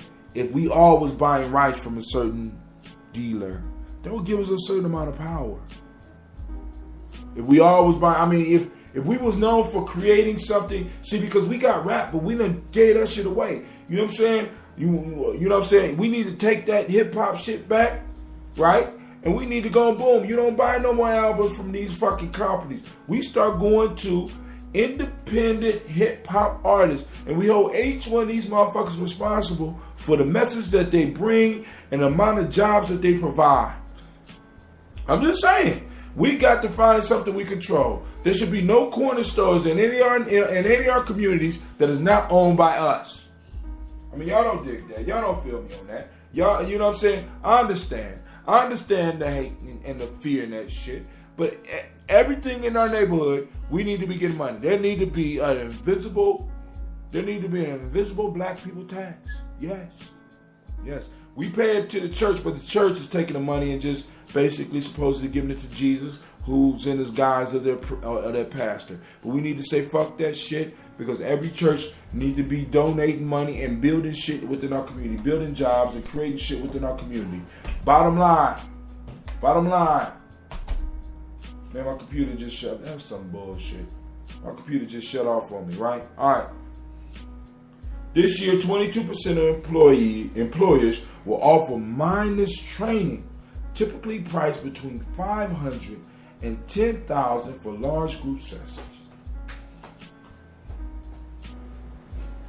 The name of my meditation program is called Meditation by the Numbers. You can get it on my blog, Gye-Nyame Journey, or you possibly could get it on Spreaker. I'm quite sure I have. Oh my God! Listen, typically priced between $500 and $10,000 for large group sessions, a percentage that could double in 2017, according to a forthcoming survey by Fidelity Investment Group and National Business Group on Health. The nonprofit Search Inside Yourself Leadership Institute. Oh my God. A mindfulness training program incubated at Google grew net revenue more than 50% last year by offering 2-day workshops up to $35,000 for 50 people. Where's my goddamn team at? What'd you say, Sash? With my team. Y'all don't hear this? Oh my God. Oh my God. We done had a meditation technique in Gye-Nyame for over 15 years. Oh my God. 50 people, $35,000. If we didn't do nothing but 10 workshops a year. Oh my God. Oh my God. They're like, Brother Hatim, that's not very mindful. That is mindfulness. Because my people are under attack. My mindfulness is different than a motherfucker that could go to Japan and sit in a mountain that's owned by his people. My people ain't got no damn mountains. We ain't got no refuge. We ain't got no Shaolin temple. It's all been stolen and destroyed. God damn it. So my mindfulness is different.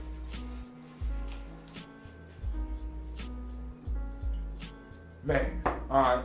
This year, 22% of employers will offer mindfulness training, typically priced between $500 and $10,000 for large group sessions, a percentage that could double in 2017, according to the forthcoming, I had to read it again, survey by Fidelity Investments, and the National Business Group on Health.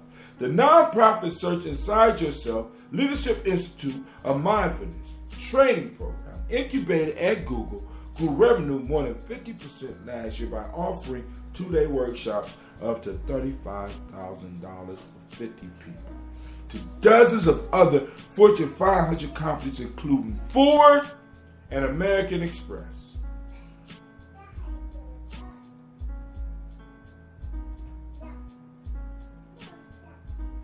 Hold on, I got something else. Let me see if I can get this video.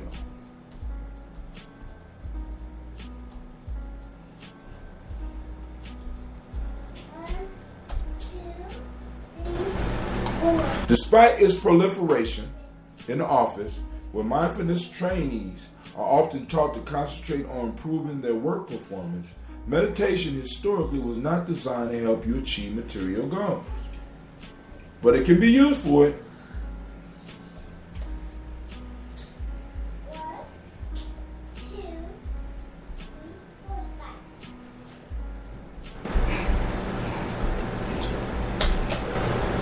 All right.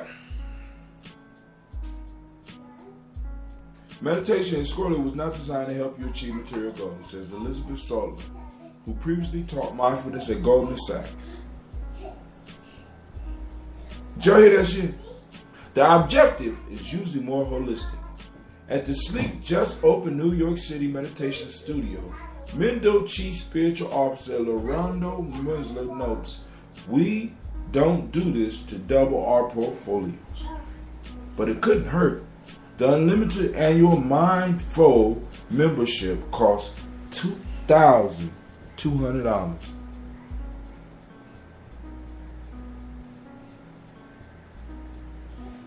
All right. So, we got mindfulness meditation making billions and billions of dollars. I got 4 notifications on the timeline of Gye-Nyame journey, and I'm guaranteed, man, these motherfuckers are talking to me about, hey, let's do a meditation retreat. Hey, let's teach meditation from an African perspective. Hey. No, none of these motherfuckers talking about that right now, alright? Because they ain't listening to my show. Nah, they somewhere involved in some fuckery at this point in time, right? But I ain't mad at you. Because I'm about to get off of this and get involved in some fuckery too. But I did some research before I got involved with the fuckery. That's what separates me from you. I'm just joking. Alright, so I'm going to see if the video on here will be able to pop up. Alright, while we're looking for that, let's move to the next article. Oh, your boy Trump. Nazi saluting Trump. Supporters say she's not a Nazi. Now, the question I'm asking, It's like, because I don't want nobody to think that I am necessarily a supporter of your boy Donald Trump. Right? Now I can't get the video up, I'm sorry. Alright, I'm not a supporter of the Trump. Alright? But the question I am asking is, with all these racists all of a sudden coming out and doing little dumb shit, like endorsing them, I mean, because I already talked to you about how crazy it is that the Ku Klux Klan or the Grand Wizard of the Ku Klux Klan will come out and support you, when the Ku Klux Klan was historically a secret society that wore masks so that you wouldn't know who the fuck they are, but all of a sudden the motherfucker come out and say he's a Grand Wizard and everybody believe this shit? You know, David Duke is a Grand Wizard. Everybody believe this shit. But Ku Klux Klan is top secret. So it really makes you think who the Grand Wizard really is. What is a Grand Wizard? You know what I'm saying? Could a motherfucker walk in next week and say, hey, I'm a Grand Wizard? Or not? All right, so let's read this article real quick. Get done. I had a lot of articles. I'm enjoying myself just a little bit too much. Not spending enough time with the kids. Up here giving y'all. Oh, Lord have mercy. Look at that shit there. It was a photograph seen around the nation and the internet by Saturday morning. I'm going to put this up on the top. I got to say this picture. I'm sorry. Oh, my God. Hold on. Oh, my God. Open loop in new time. This is ridiculous. Oh, my God. All right. It was a photograph seen around the nation and the internet by Saturday morning. A gray-haired woman sported a Donald Trump t-shirt and raising her right arm, fingers outstretched in a Nazi salute.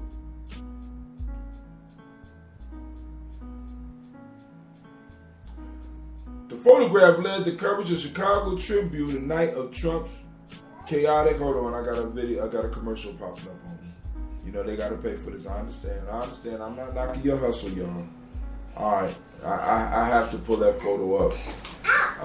I'm going to save this photo. I'm going to... I don't want to copy the image. I want to save image. Oh, my God. All right. So I'm saving the image right now. That's what's taking me so long. We're going to make it, y'all. We're going to make it through. Nazi salute. All right, boom. All right, I'll go and adjust it forward. All right, let's go back because this shit is ridiculous. All right, the photograph led to coverage of the Chicago Tribune the night of Trump's chaotic Friday rally. A newspaper post on Twitter showcasing the Trump supporter was retweeted nearly 5,000 times. For many, it seems a terrifying distillation of Trump's event. The picture of the woman identified as 69-year-old Bridget Peterson of Yorkville, Illinois, was interpreted as another sign of Trump's growing extremist support, on top of his endorsement from white supremacist leaders. Now, let me be honest with you, right? Real white supremacy is very, very quiet. That's some poor white people shit that's supporting Donald Trump. I'm being honest. Real white supremacy is very, very quiet. You don't see them protesting. You don't see them at rallies. You see them in the motherfuckers that you pay to have the rallies. You see them in bombing motherfuckers in other countries. Bombing motherfuckers to the storm. White supremacy is very quiet. So anytime you have a poor white motherfucker screaming white power, that is a motherfucker that is not in the know. Just so that I want to make sure that all my listeners understand that shit, right?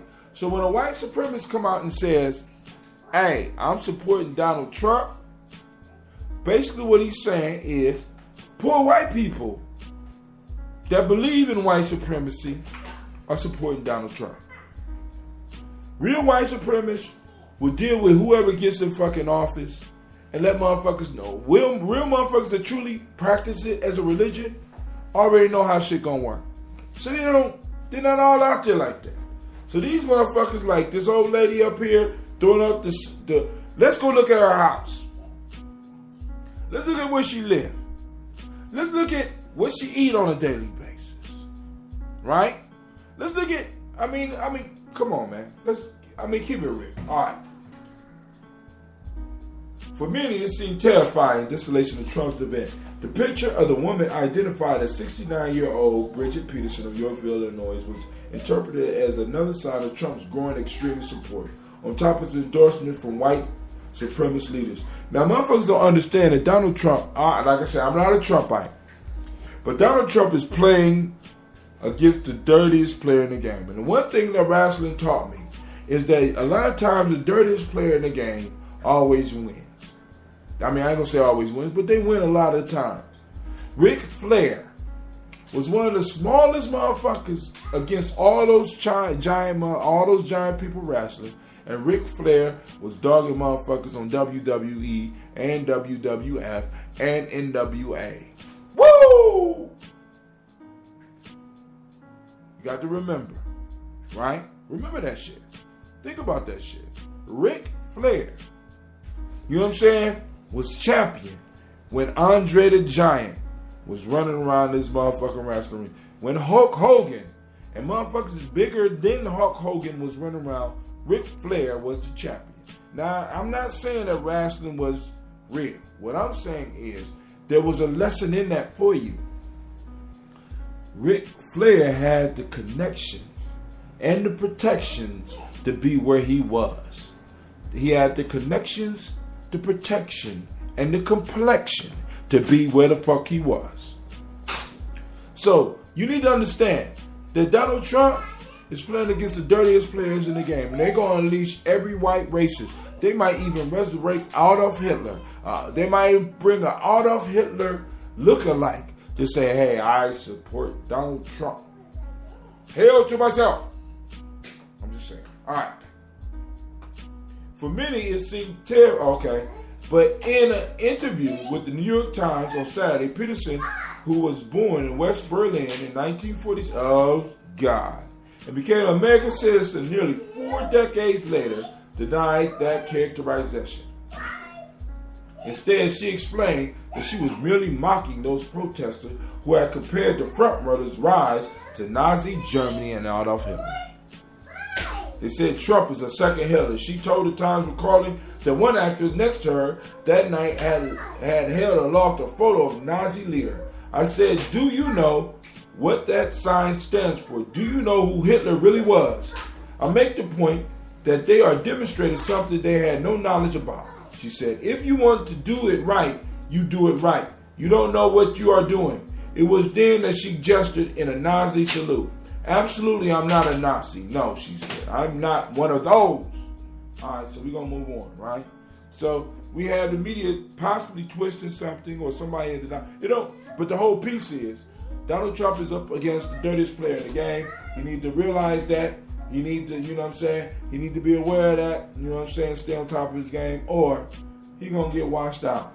You know what I'm saying? But really, I want y'all to realize that Donald Trump is right now airing the most popular reality TV show ever. And it's called I'm Running for the United States Presidency. Brilliant. Brilliant. Brilliant. You know what I'm saying? Brilliant. All right, let's move on.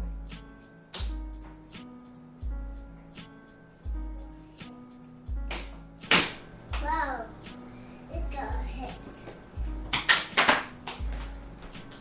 Put this in the trash can for me.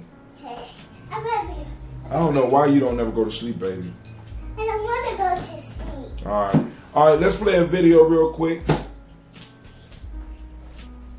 I know you said, brother, how Timmy just told you can't play no videos. For some reason, it works on YouTube.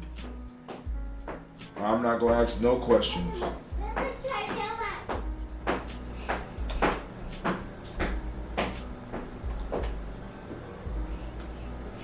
I got 4 notifications. I'm checking them out. Let's see if any of them have any good news on them. Yes.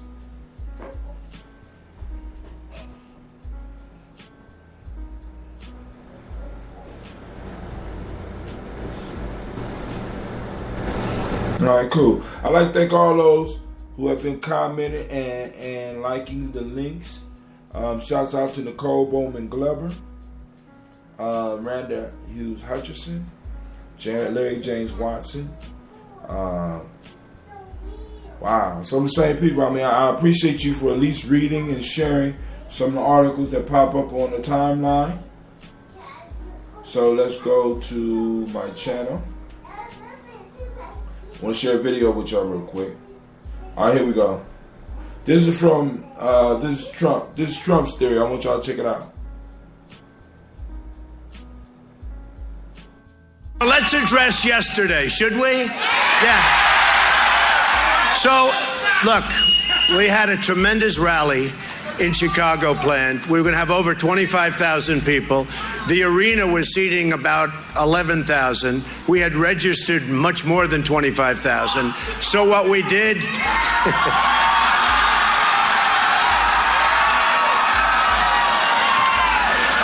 That's all right. That's okay. I understand. You're loyal to other places, and that's okay. But what happened, it was very interesting. So what happened, and these were great people. These are people like yourselves. These were people that want to make America great again. That's all it is. It's very simple. And they were pouring into the arena, good arena, everything nice. And all of a sudden, a planned attack just came out of nowhere, printed by people that were professional people. If you look at the posters, they're all printed. They have a mark on them, who made them. All done by a group, all very professionally done. A disgrace, if you want to know the truth. And with these thousands of people, and fortunately we were able to let a lot of them know, don't go, because we would have had a problem like you wouldn't have believed. Just like Big Nick over here, he would have been in there, they would have wiped him out, and that would not have been good.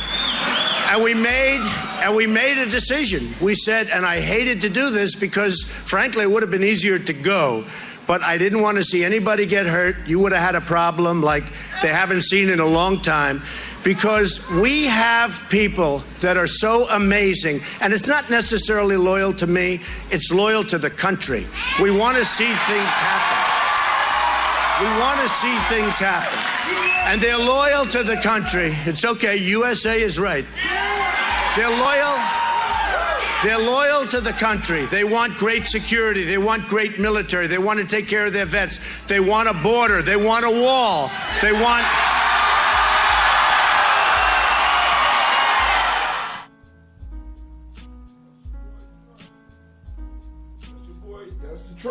That's the Trump.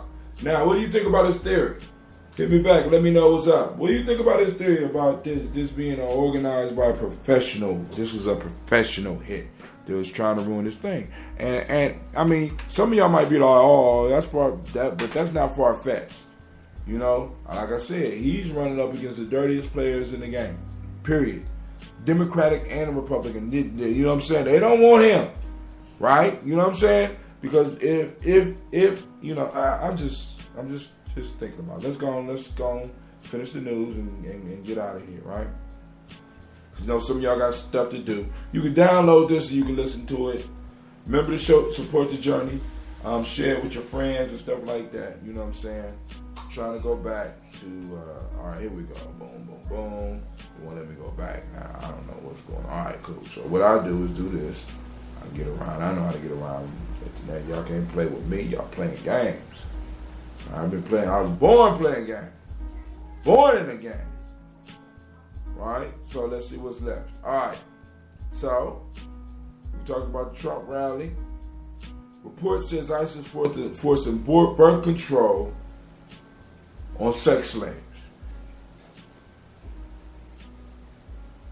Hold on. That's intergalactic right?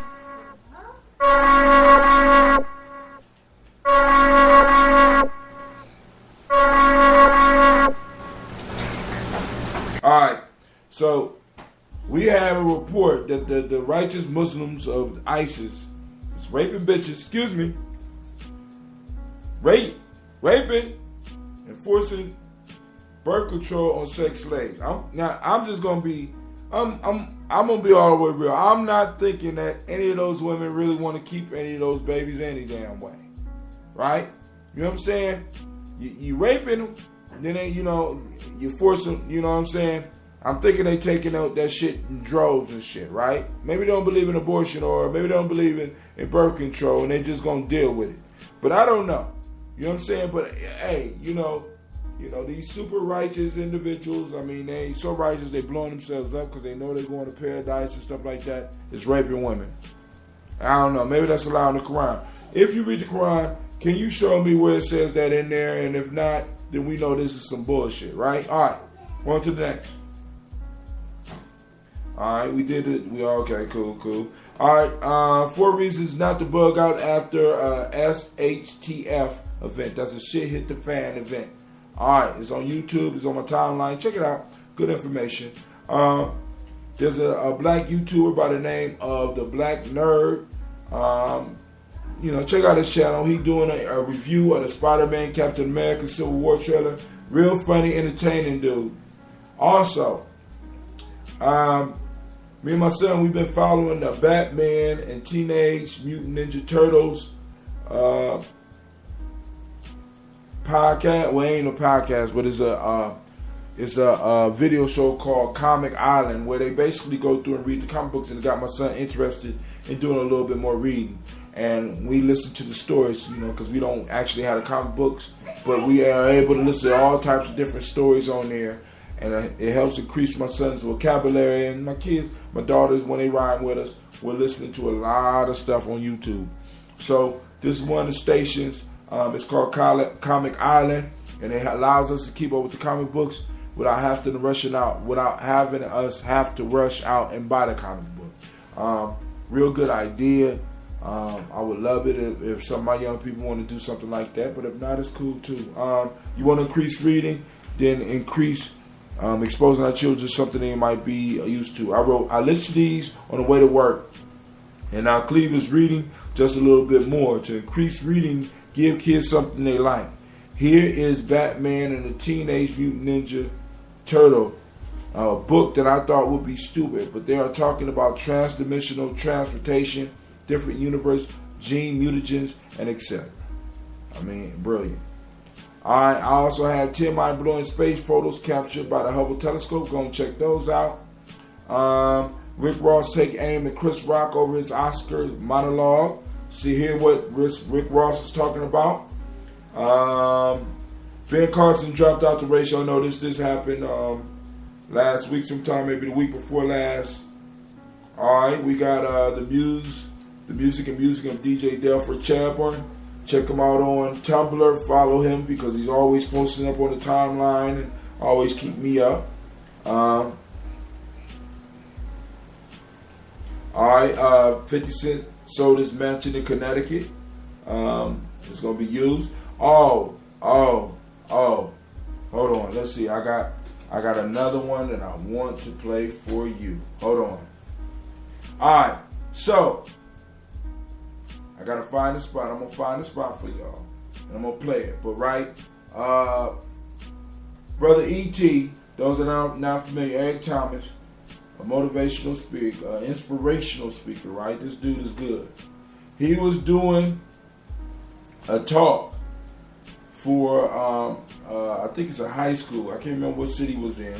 He was in St. Louis. He did a talk in a high school. And he experienced some of the stuff that our teachers experienced, and he addressed it.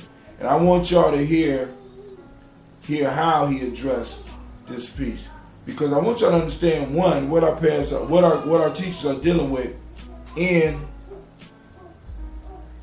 schools. I want you to understand. I'm sorry, that's not what I wanted to have. So I wonder. All right, so now we went through that. I mean, I'm going through it right now, and I want to find a spot where ET is actually having to deal with the ignorance, right? So let's fast forward a little bit. So he goes to the city to do a speech.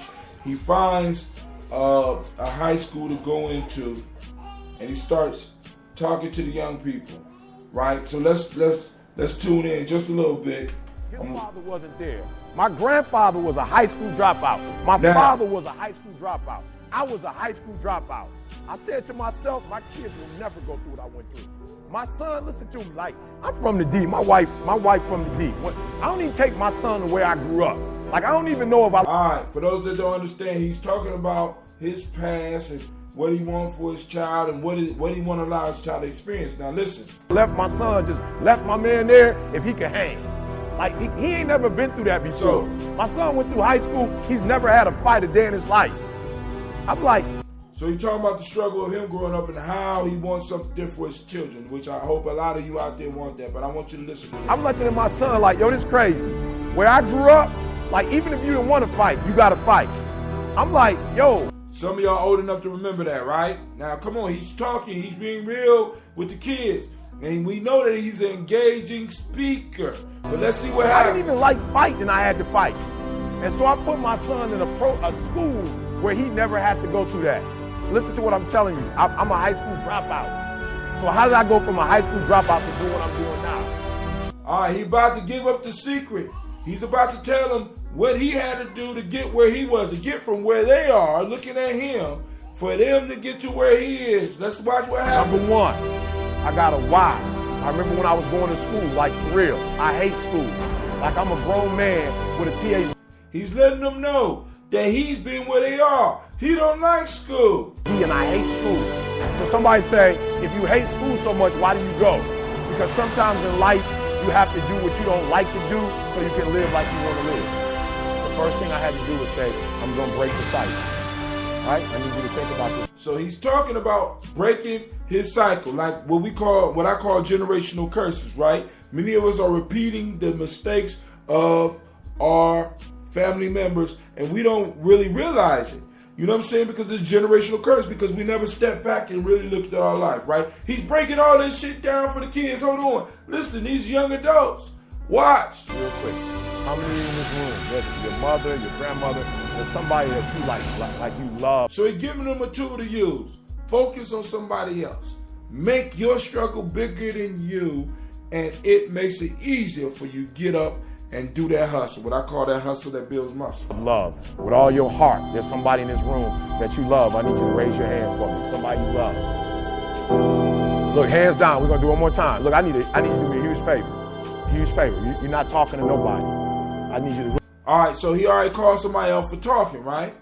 Because he's trying to get serious with him. I'm trying to give you the secret to life, right? Really think about what I'm saying. You got a mom in here who's working 2 jobs.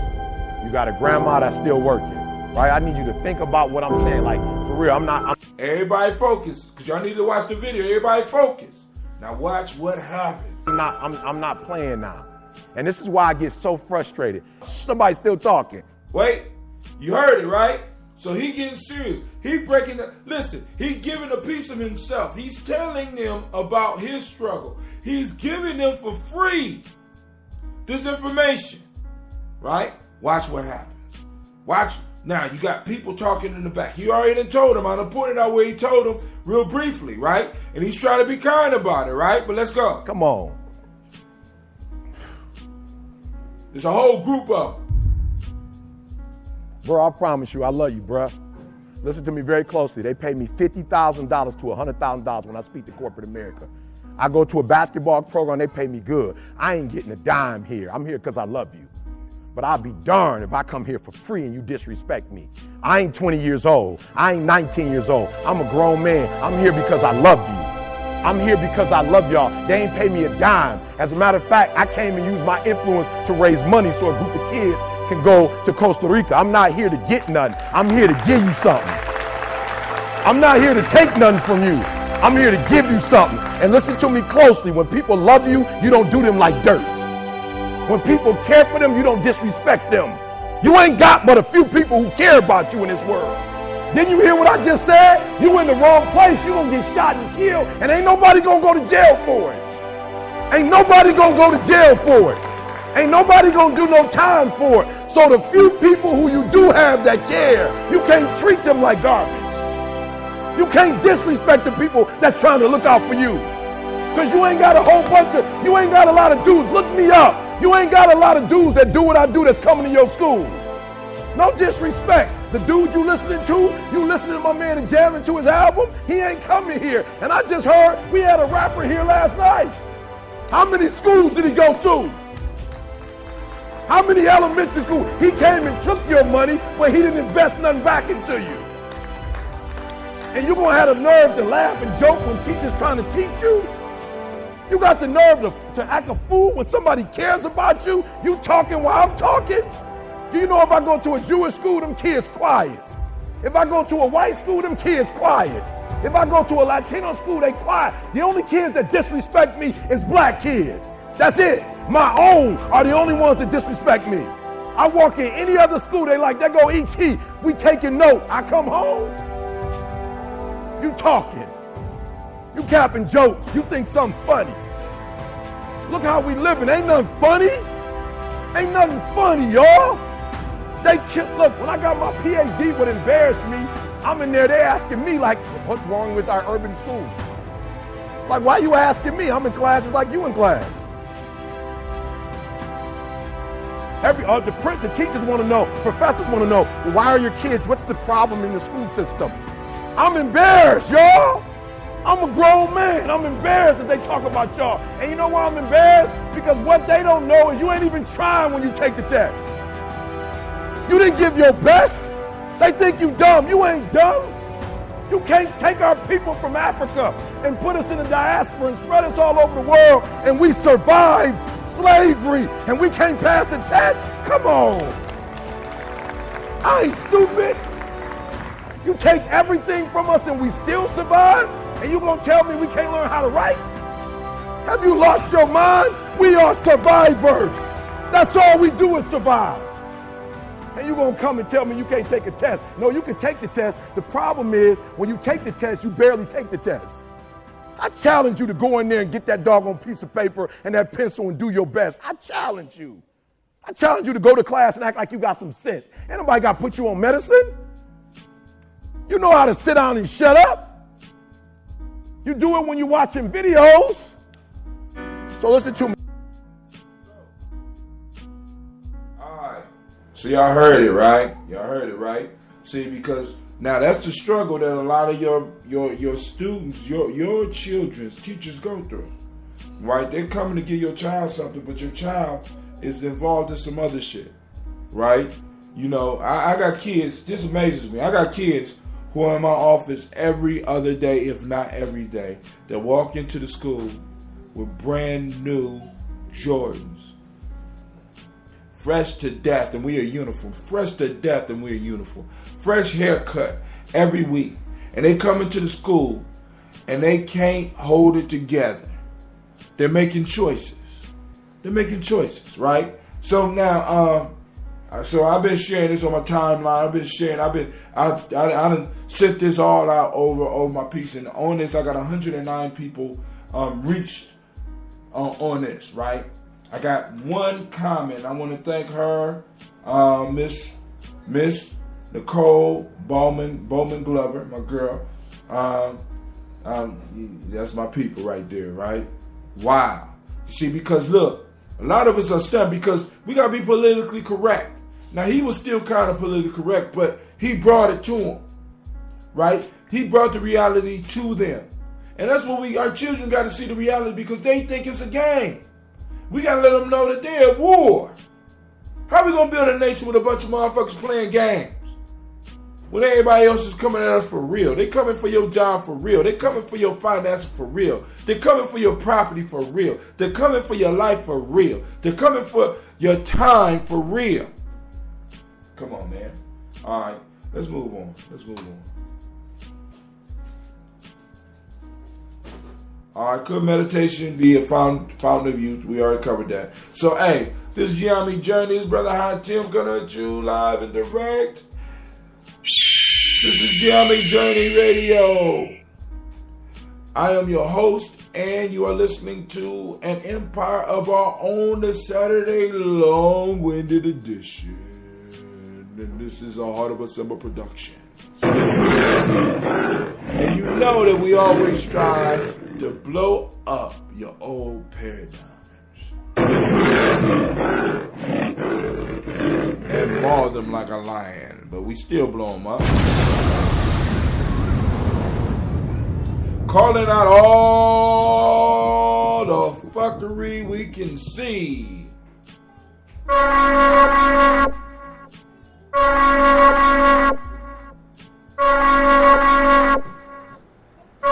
From outer space or Europe.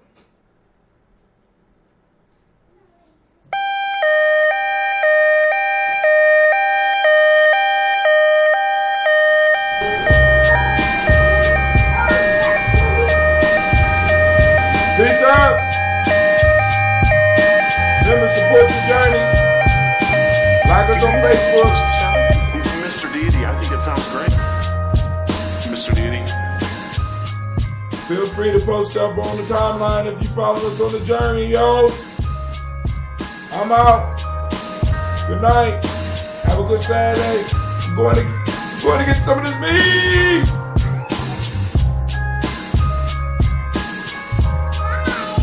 Hold on. Sasha Mouse want to say bye. Bye. Go ahead. Let me try to get you down for you. Throw up a fist of black power. Throw up a fist of black power. I don't even know what you said on black power, cause all we want is freedom. Throw up a fist of black power, cause all throw up a fist of black power, cause all we want is freedom. Throw up a fist, throw up a fist, throw up a fist, throw up a fist of black power, cause all we want is freedom.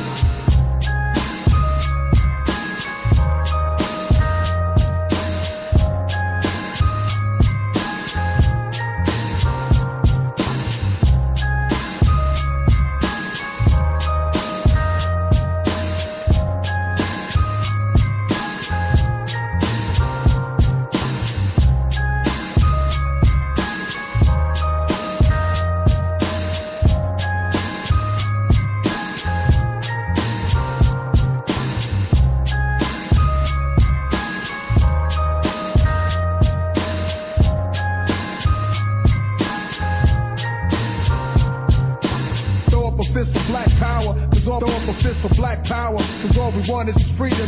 Throw up a fist, throw up a fist, throw up a fist, throw up a fist for black power. Cause all we want is freedom. Throw up a fist for black power. Cause all throw up a fist for black power. Cause all we want is freedom. Throw up a fist, throw up a fist, throw up a fist, throw up a fist for black power. Cause all we want is freedom. Throw up a fist for black power. Cause all throw up a fist for black power. Cause all we want is freedom. Throw up a fist, throw up a fist, throw up a fist, throw up a fist for black power. Cause all we want is freedom. Throw up a fist for black power. Cause all throw up a fist for black power. Cause all we want is freedom. Throw up a fist, throw up a fist, throw up a fist, throw up a fist for black power. Cause all we want is freedom.